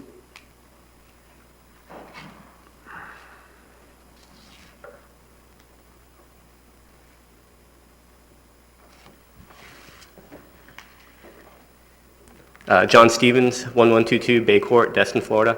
Well, appreciate you guys for your time. So I actually went to a couple of the Harbor City area meetings and kind of learned a lot, and it seemed like the big point that they were pushing for was safety, safety, safety. So a couple things that I'm actually in the process of doing. I'm actually installing GPSs in all my equipment, and once I get installed, I'd be glad to share with any other water sports that want to see it. A couple other things. There's I guess you can say it's an out-of-date video that's used for training, and I'm actually in the process of redoing a training video that actually shows our waterways, our harbor, where not to go, all that stuff.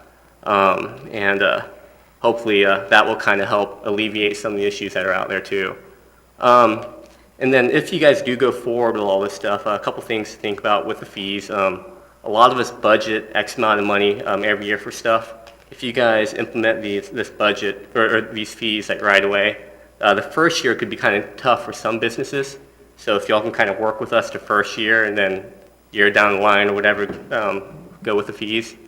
A couple other things.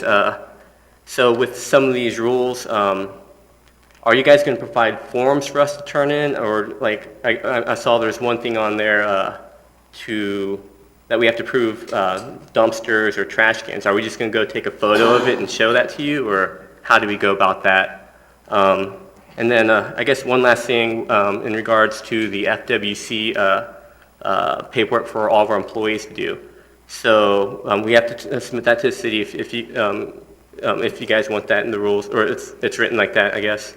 So every time we hire and fire, do we have to submit another one? So all that paperwork is going to be just more work for you guys.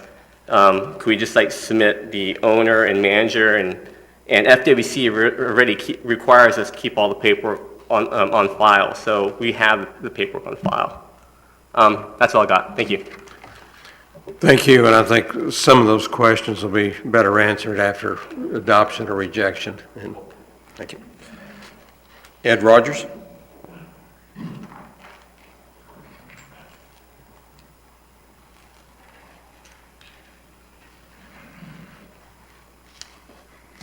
Ed Rogers, 500 Harbor Boulevard in Destin. I want to echo some of the things that John and Mr. Powell said. One of my concerns about regulating us, and I'm not afraid of regulation, we jump through all kinds of hoops to operate right now, but last year we had folks operating from houses on Holiday Isle. We had folks, there was a guy that was renting a backyard on Marlar Bayou. In fact, I talked to some council members about folks that were online and picking people up at the restaurants so they could use their parking, and they would just pick them up at their docks. And when I look at the regulations, I don't know how any of that gets to those people. You know, I see regulations on the folks that are already jumping through the hoops, but I don't see any way that we're somehow weeding those folks out. And so that's one concern. The other concern is whatever we pass,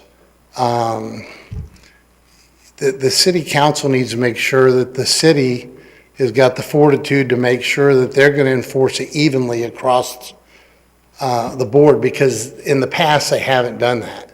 In fact, I think if the regulations that are on the books now were enforced evenly on everybody, we wouldn't have any problem with pontoon boats or jet skis. But it hasn't been. Give you an example. When I started my business, my first year, I rented a space that I'm at now. Now I own the property, but I rented it beforehand. And the city decided, because I didn't have bathrooms, that I needed to rent a space that had bathrooms. So at $1,200 a month, I had to rent a building across the street, even though I had a big parking lot, and because I didn't have bathrooms. But half the guys that had been there before me didn't have bathrooms, and they weren't renting space across the street. So, you know, we don't always enforce our rules fairly across the board, and I think if we did just that, that would make a big difference. One of the things John said about FWC, they come and they show up on my dock once a year. I don't know when, but when they do, they ask for the livery certificates on all my staff that's there and the boater's license, and if I don't have them, I'm in trouble. They ask for my insurance, and they look at the number of boats I have and what's on my insurance, and if they don't match up, I'm in trouble. Now, I might have boats that are out. They'll ask for that paperwork so that they can look and see what's out, so that they all jive. And if the city wants all of that information, one of the problems is we sometimes have a high turnover, like John said. I might go through 4 or 5 employees, and I'm one of the smaller guys. The bigger guys might go through many more employees We don't really hire for the Secret Service. So, our kids sometimes come and go. And are we to take those certificates each time somebody is hired? Do we have to go to the city and give them that stuff when we really have to have it on site all the time anyway? So just some things to think about on that list. Are we accomplishing the things that we want to accomplish? And are we getting to the people that are probably the real problem? Also, the fees, I'm sure not everybody agrees, but I don't mind paying a fee if it's providing a service.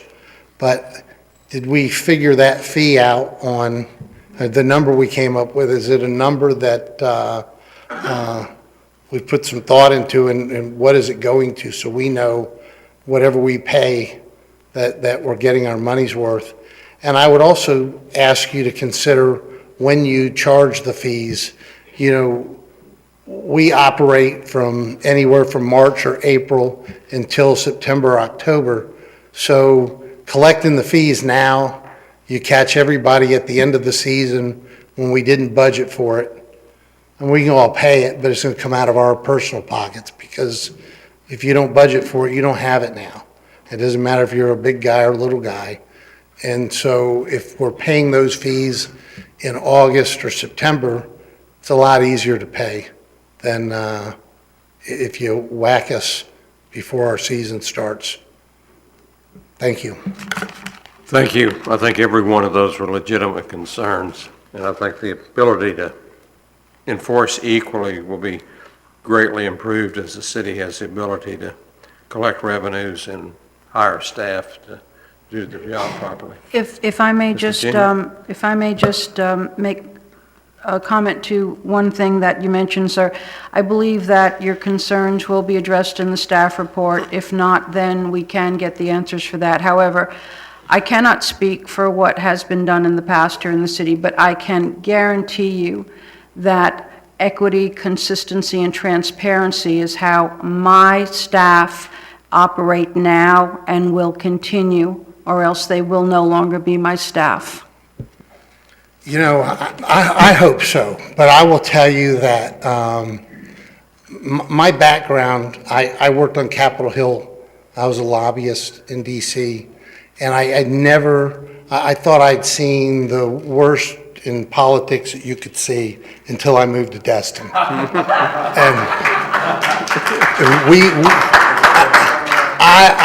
I sat in the city manager's office. I had to bring my attorney to the city manager's office so that I could get a business license, because I was told I just wasn't getting one. And there was no reason for me to not get one. I jumped through every hoop they had asked, and then they finally just said no. And I had to get my lawyer, and they said, when I got there, they said, why'd you bring your lawyer? And I just laughed at them, and I got my business license that day. And I had a city manager that I got along great with, nice guy, smiled and told me it was #1 on his agenda, and it never went that way. And I've just watched things over and over and over, and it's been, I opened in 2009 and it's 2017. So I hope so, but talk's cheap. I can't address what's happened to you in the past, sir, but I was hired for that very reason: consistency, ethics, and transparency. Well, I welcome that. Thank you. Thank you. Mr., and I'm sorry, I may not have this right. Creed?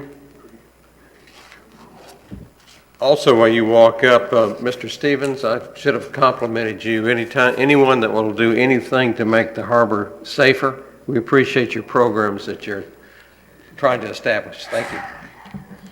Hello, my name's Tim Craig, 200 Harbor Boulevard here in Destin.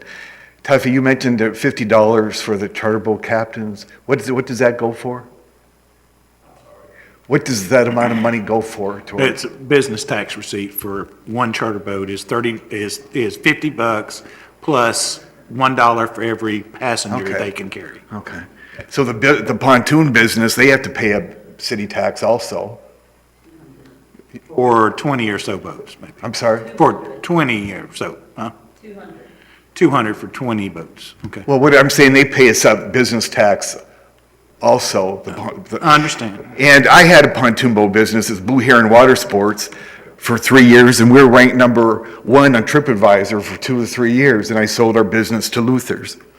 And then currently, we're renting dock space down there to Dewey Destin and to Luther. So all this came to me over the past few months, and things are unfair. And I agree with Ed and the city manager. You've been here for 9 months, and still a lot of things haven't been done in 9 months as far as on the boardwalk. People aren't in compliance with anything. So that's in more regulation as far as the city.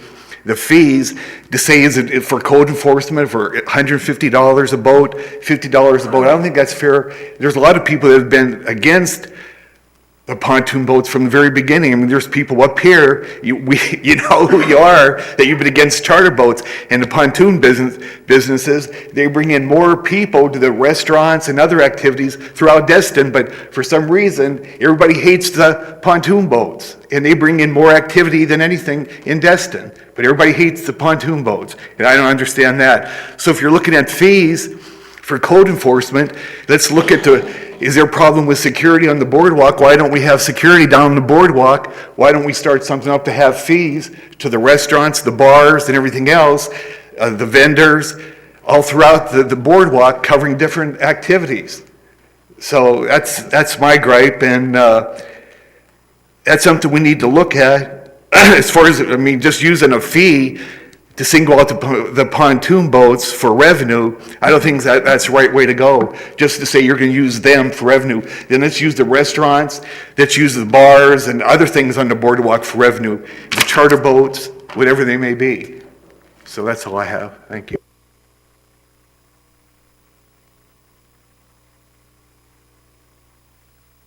That's all the cards I have on this item.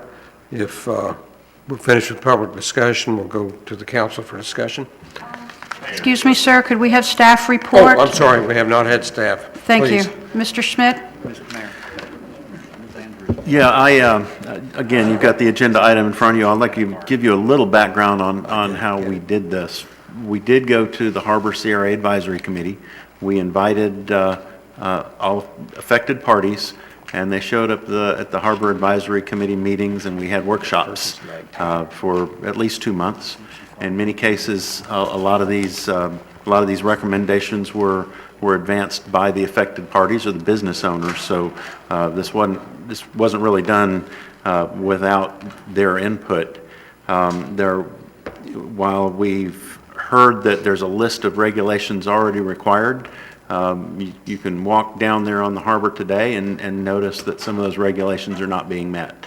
So for things like a rulemaking requirement for posted safety signage and that sort of thing, I mean, you can go down there and not find safety signage where there's supposed to be safety signage. So a lot of these, so while there may appear to be some redundancies here, it was an effort for the city to understand exactly what was going to be required of them and what was being required of them, and another checkpoint to make sure that they were operating appropriately.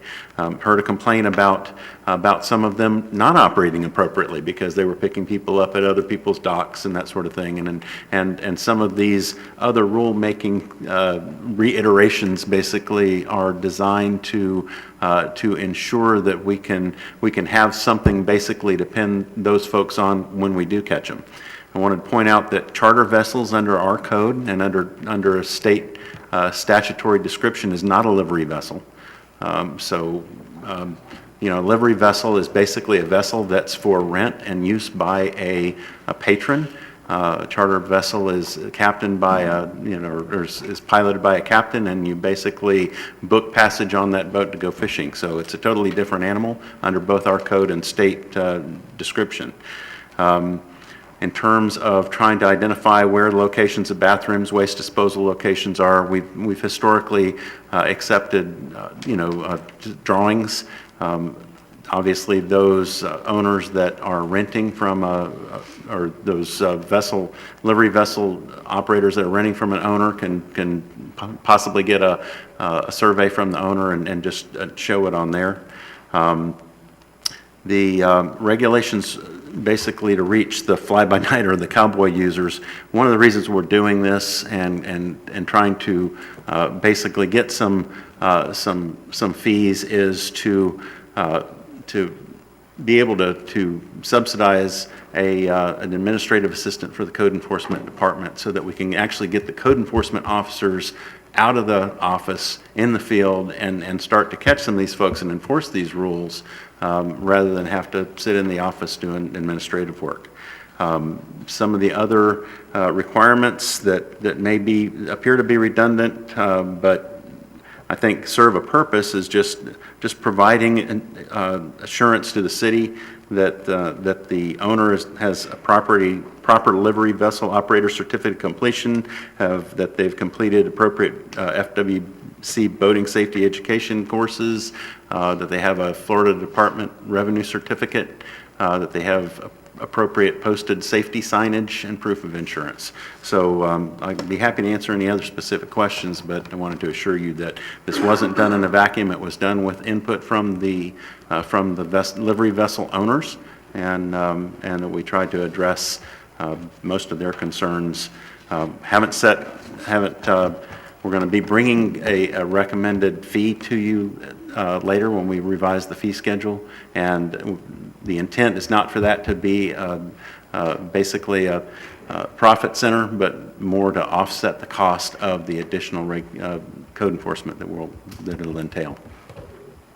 And if I could just add that we are bringing this forward from the request of the council, remembering last season, which was my first season here, the thing that comes to my mind most vividly is that family in the pontoon boat where there were children that were put in danger because the person who was driving it was obviously intoxicated, and we had no way to go back to whoever the rentor was to find out any information or take any kind of action. So the main reason that I believe the council wanted to bring this forward, and I'm not speaking for the council, but only as a city manager understanding what they're asking staff to do, is for the safety and well-being of the people who come to enjoy the waterways of Destin. The fishing fleet has a horrible time navigating through the harbor with all those pontoon boats. There are people out there who have absolutely no idea, who have never been on a pontoon boat or a wave runner in their life, and they're out there endangering the lives of other boaters and recreational water users. So this is at the discretion of the council, whether or not they want to consider this ordinance. If there are items of the ordinance that they're unhappy with or wish to change, we can absolutely go back to the drawing board. But I just want to make it clear that we're not doing this as a revenue stream. We are doing this to assure the health, welfare, and safety of our visitors and our residents. Thank you. I got this a little out of order. Did I ask to have this read by title? You did? Okay. And that completes city comments. It's up to the council. I believe there was one other person, Ms. Anderson? Andrews, that wanted to speak on this issue, but she put down item 19, and this is item 20.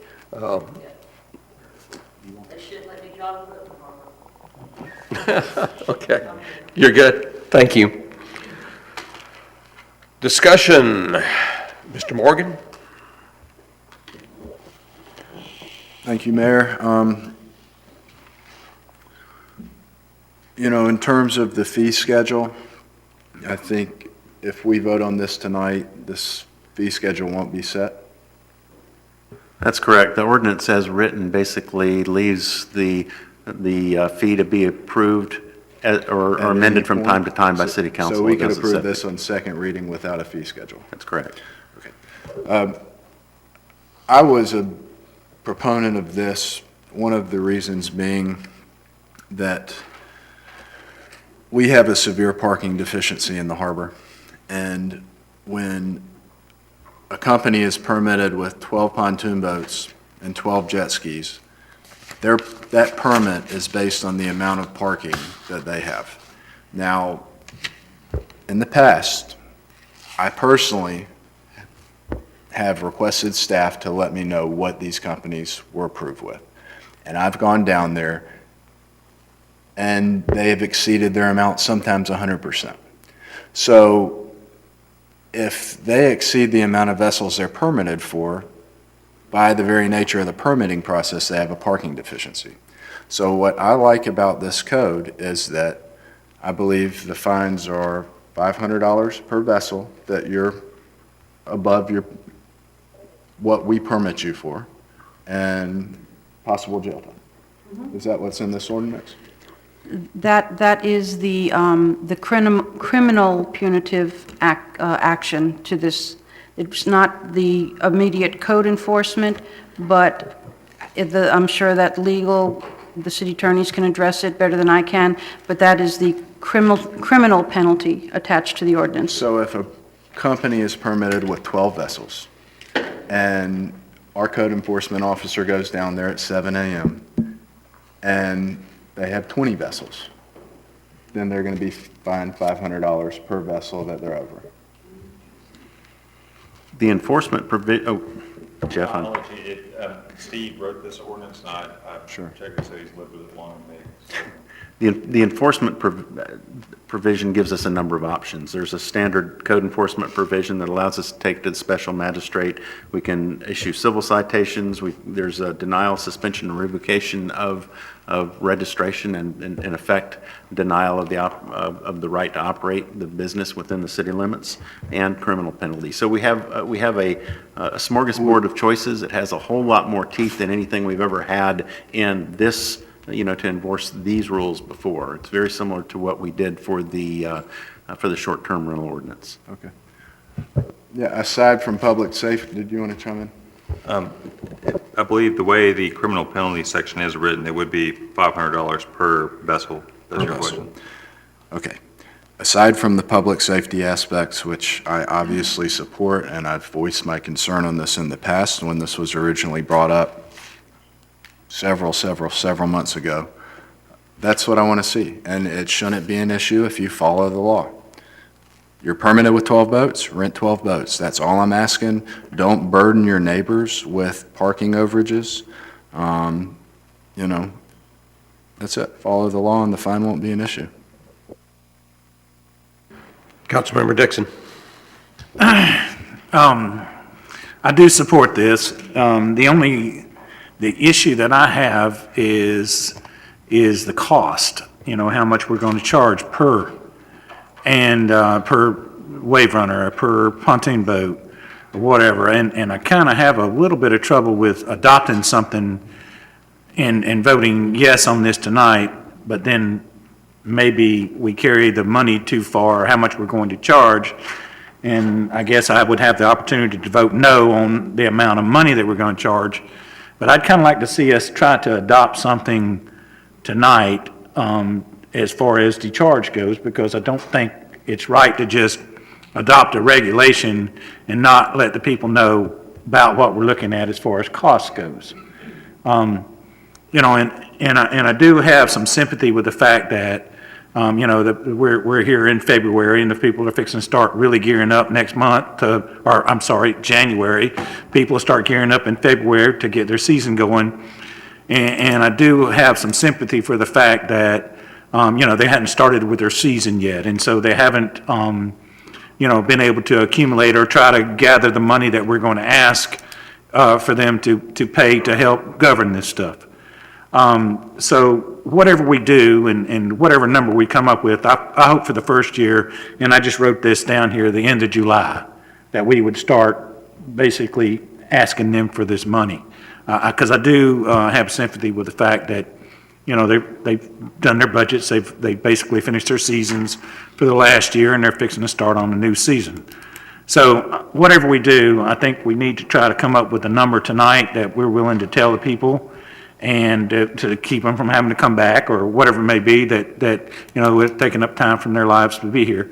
But, I hope we be reasonable with it, and I'm in support of it, but I do, I kind of want a little bit of guidance on the fact that I agree with what we got here, but without knowing how much we're going to charge, I could vote yes on this and no on the amount, and then where are we?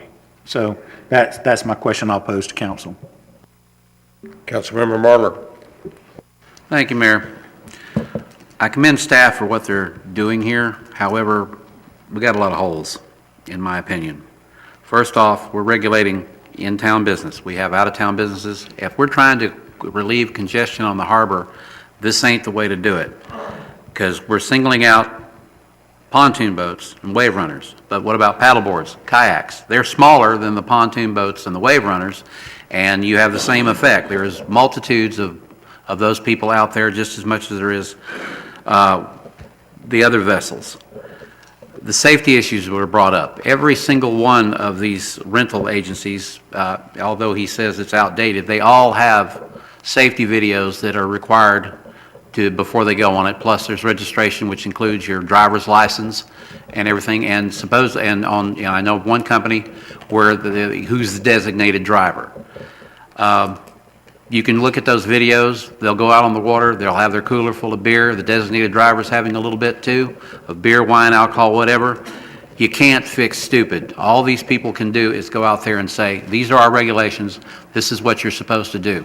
Once they leave the dock, until their 4, 5, 6 hours are up, we don't know what's going on. Of course, they're going to Crab Island. They're having a great party and all that stuff. I can't support this the way it is, just simply because it's just singling out two vessels. If we're going to try to do something, we need to do it for everybody. The congestion in the harbor is not going to go away. It doesn't matter how many pontoon boats each person rents. Yes, there is a revenue situation. If they say they have 10, we get paid for 10. If you want 20, we get paid for 20. But to single out just those two particular vessels is not the way to do it, especially with paddleboard. Paddleboards are probably more dangerous to me than kayaks. I know, I have several friends and relatives that have paddleboards, and I know they do their best, but you can't watch every paddleboard person. The larger boats that come in there, sometimes they'll go right in front of them. Kayaks, pontoon boats, everything. It's a safety issue all the way around. But the rental companies can only do so much. Once you get out on the water and you've rented it, what are you supposed to do? You can't, like I said, you can't fix stupid. You can't make the customer follow every rule and regulation. So I can't support this in the way it's written right now. Do I have a motion?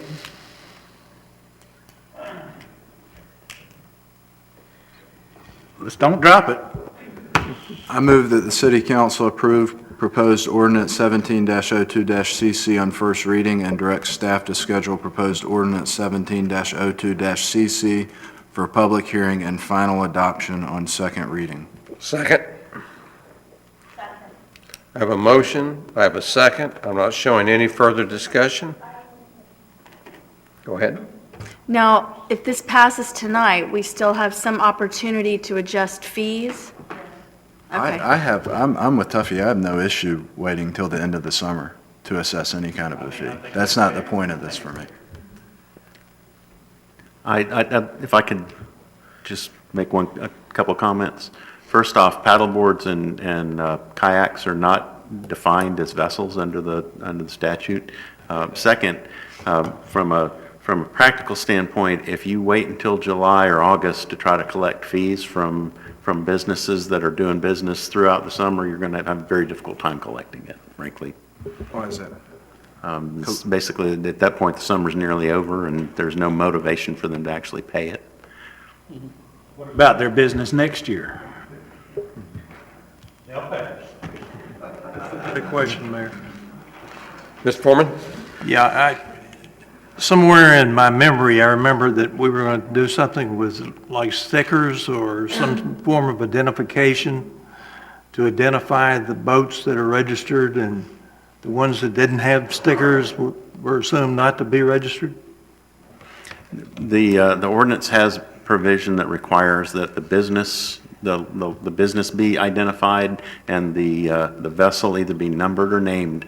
It was pretty much, and we can certainly get a list of the numbers or named vessels, but it was basically trying to go read decals, to go through the process of issuing decals and read the decals, and it was not viewed as being a tremendous asset to our ability to enforce. Not seeing any further discussion, I call for the question.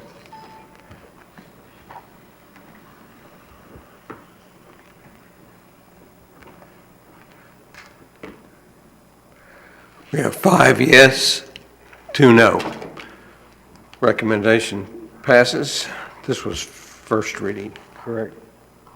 Correct.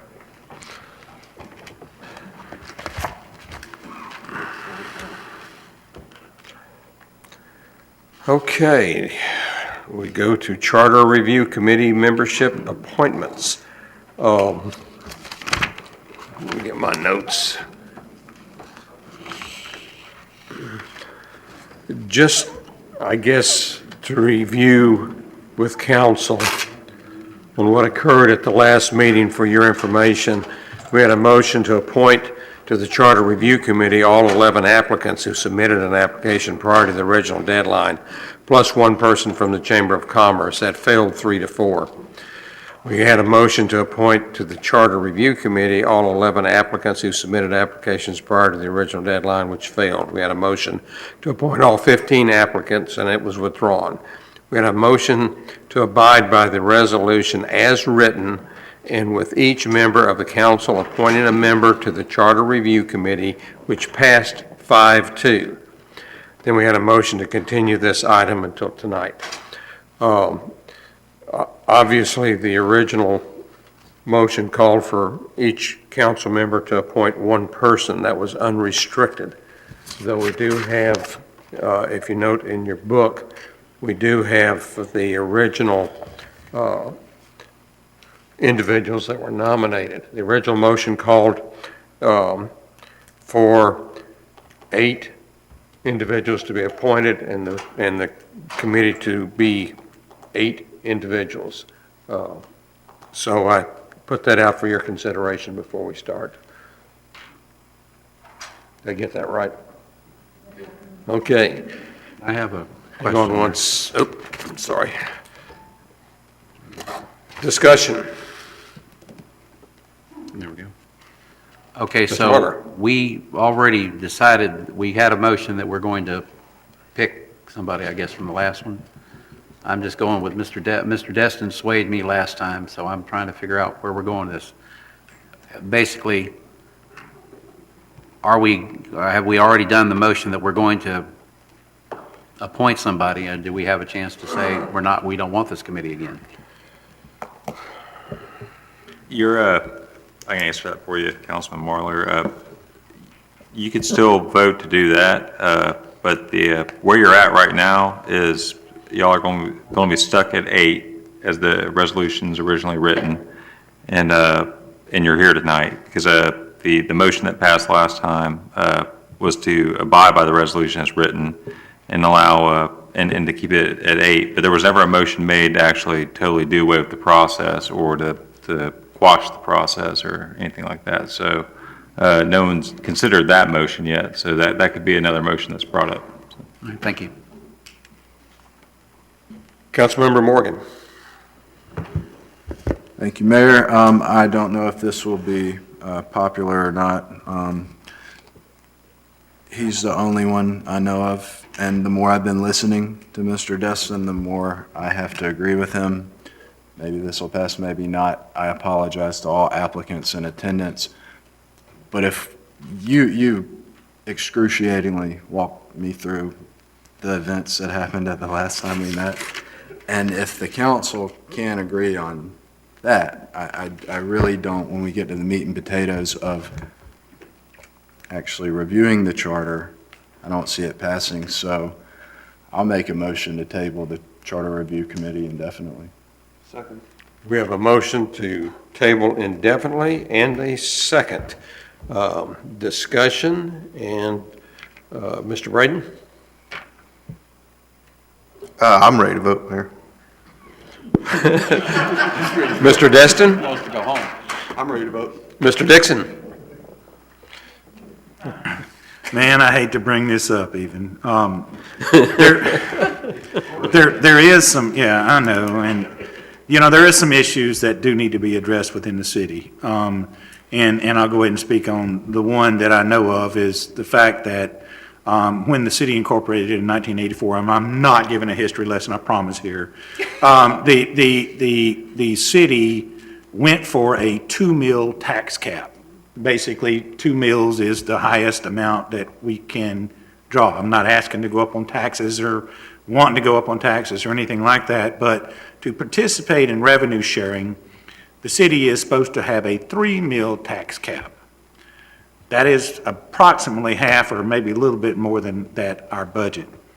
The way that we got around that, the way the city got around that was the legislature allowed the city to utilize the fire district's 1 mil cap to make a 3 mil cap.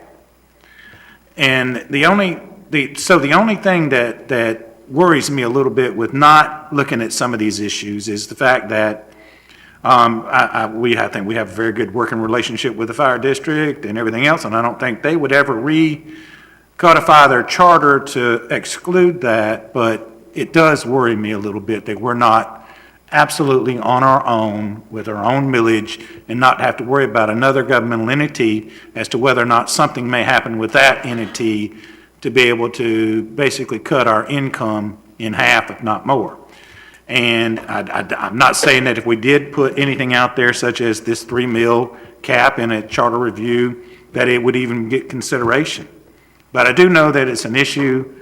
I'm not saying it's an issue for tomorrow or the next day, but I am saying that this could be an issue. And this was one of the things that I wanted the Charter Review Committee to take a look at. But, if all the other council members, and it seems to be that way, want to hold off on this for a while, then I'm certainly, that's just one of the concerns that I have. And that's one of the things that I was going to ask to be looked at with this Charter Review Committee. So, with that, I'm certainly willing to listen to everybody and I can live without it for a while, but just so you know, I want you to know that's out there. Councilman Dixon, now, there's no requirement under the city charter for it to be amended through a committee. The council could, it would have to be set at the next meeting, but could initiate a change to the charter, like a discrete change by ordinance. And then if that ordinance passes, then it would be put on the vote at the next referendum. It would be on a referendum then. So there is a procedure if you have a discrete change that you want to make that it can be done fairly easily without a committee. The issue that I see is that if not some other things are with it, then, it may not it's going to look like we're trying to get a tax increase is what I worry about with it. So, I'm certainly willing to go along with what the council wants on this and it looks like, it's not going to happen, but I do think something needs to be done and something needs to be looked at. Councilmember Braden. Thank you, Mayor. I just want to give my thoughts on it. It's my opinion that, it may need to be looked at, and there are some things that need to be changed on it, but we've been working on the comp plan for how many years now, and it's my opinion it's not 100% complete. We haven't started on the LDC. We've got a lot of things that we need to finish. The staff has a full plate, a lot of things they need to finish. And we can't even get a committee picked, so, and I think this is going to be, probably as large or larger than trying to get a comp plan. So I just want to get some things finished. And then we can tackle this, next year, 2 years down the road. But that's my thoughts. Councilmember Destin. I think Mr. Burns and Tuffy and Rodney made all the points I was thinking I was going to make. They beat me to it. Councilmember Foreman. Thank you, Mayor. I'm probably the instigator of this from some time ago. Main reason is I probably served on the council as long or longer than anybody here. And I think it's a good charter. I'm not complaining about the charter. What I'm saying is that periodically, it's healthy for an independent examination of the charter to see, if not to reaffirm it as is the right set of rules for this city, or to take a look at some of the things that we've brought up. 30 years is a very long period of time. And I sat on the last Charter Review Committee 30 years ago. So, or in 89, 90, I think it was, whatever that is. And the fact is that I look back on it as a good, healthy discussion. It may come back, for example, no changes, which is an option. We're not saying that you have to go in and take it apart and redraw the rules that are in the city's charter. I don't think that would be a good thing at all. But I brought it up because over a period of time, I've seen some things in there. The millage rate is one of them. I think there's some others in there that need to be looked at, and to have an independent view of that as opposed to the council. The council will get the final say anyway, because whatever the Charter Review Committee does will come back to the council for review. And at that point, you may decide that you don't want to make any changes. So there's plenty of opportunity in there to do that, and I think it would be a good thing to have somebody else look at the charter, that's all. Councilmember Ramswell. Thank you. I was just looking through it. It seemed like I'd heard somewhere, and y'all probably know, is it mandated that we review the charter and have some sort of committee review it every 10 years or 20 years or anything? No. No? Okay. I mean, I'm kind of like Tuffy. There are some things that I think need revision. I mean, and Lord, believe me, I know this has been a very painful process. But I'm a little bit torn because I hate kicking the proverbial can down the road. And, you know, if there are things we need to address, I mean, with the 30-year-old charter, why put it off and make it someone else's problem? So I'm kind of torn tonight. Councilmember Dixon.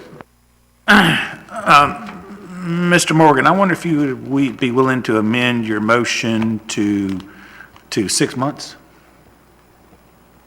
To delay it for 6 months instead of indefinite? I mean, by that time, we might be able to get some of the comprehensive plan stuff accomplished. You wouldn't be able to get it on the 18. They could be meeting and talking about, and, you know, and then come up with the next time that the polls are open. If this is 18, it takes me to 2020. Yeah, then you're 2 more years away. After this experience, not as long as I'm on the council, I won't. The political, Yeah, the political schisms that triggered what happened are I not got the going to message. disappear. I got the cool, message. baby. I got the message. No, I'm good, thanks. I'm sorry. I see no further discussion. One last opportunity. If not, I call for the vote. What is the question? The question to table it permanently. Indefinitely. That's about as permanent as you can get.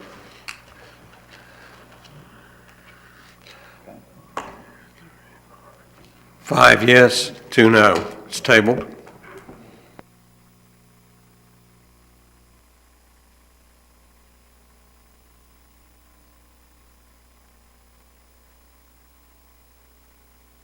Ms. Lejeune, comments? Yes, sir, I do have just a few.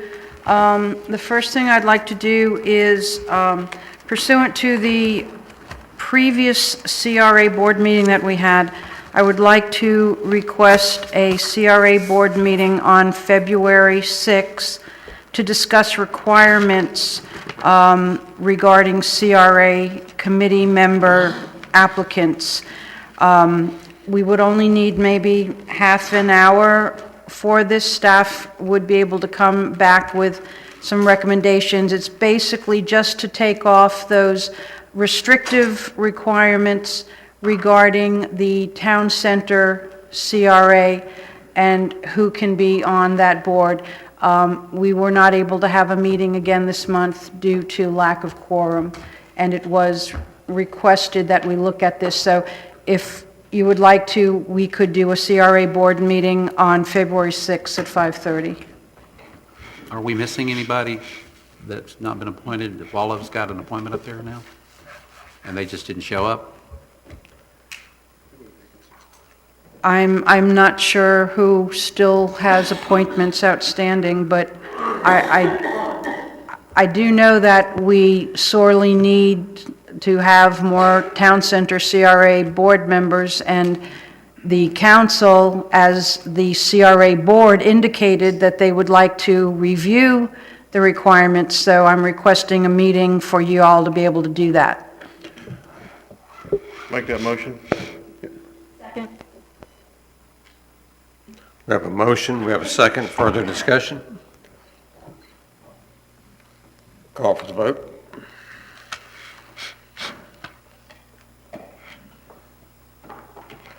Unanimous, yes? Okay, thank you. And then I just have 3 informational items.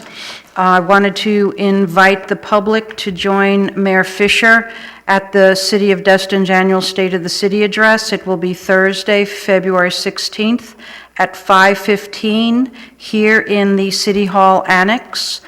We ask all the citizens to please attend this celebration of the city's accomplishments for 2016. This will be the 32nd State of the City address. 5:15 is the reception, and then 6 p.m. will be the presentation by Mayor Fisher. Also, we've been informed by Florida Department of Transportation that there will be a drainage project along US 98 westbound outside lane from intersection of Old Highway 98, where the racetrack is, to Gulf Shore Drive. This will begin February 5th. It'll take place Sunday through Thursdays at night until the month of June. And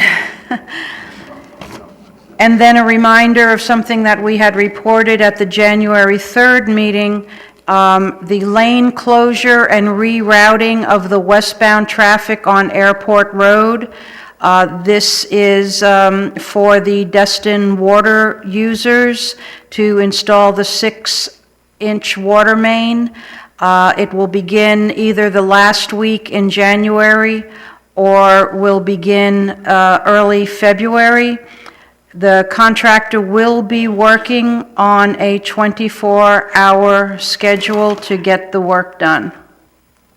And that's all I have, sir. Thank you. I believe that pretty much concludes the business portion of our meeting. I now open the floor to the public. Would anyone like to comment?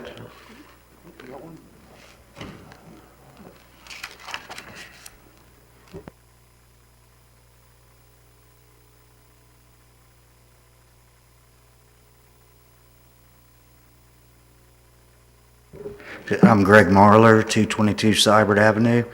I want to comment on what the attorney was saying earlier. Y'all don't have anything in place. What I've got is a lien on my house for $13,000 for not having trash pickup.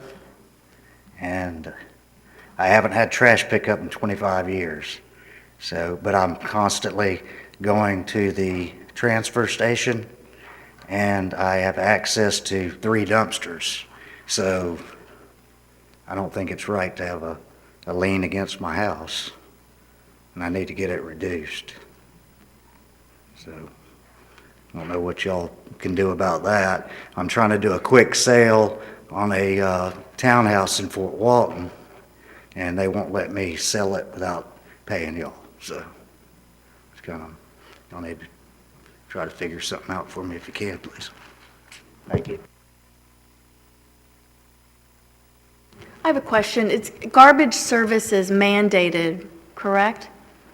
Yes, ma'am. And how long has that policy been in effect?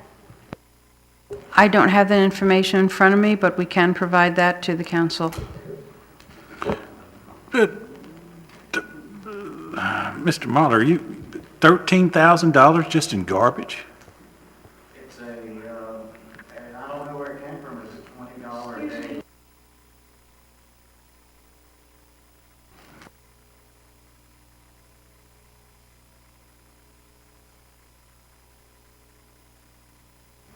It's a $20 a day lien against my house.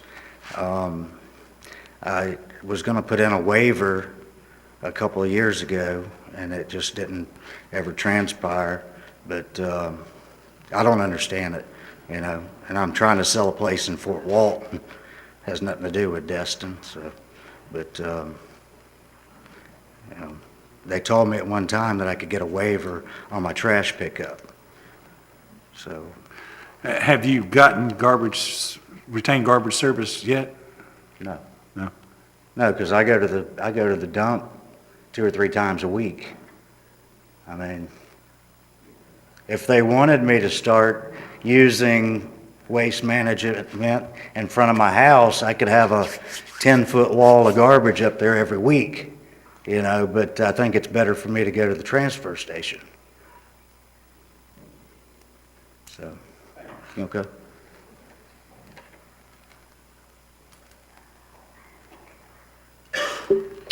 No other questions? Anyone else like to speak?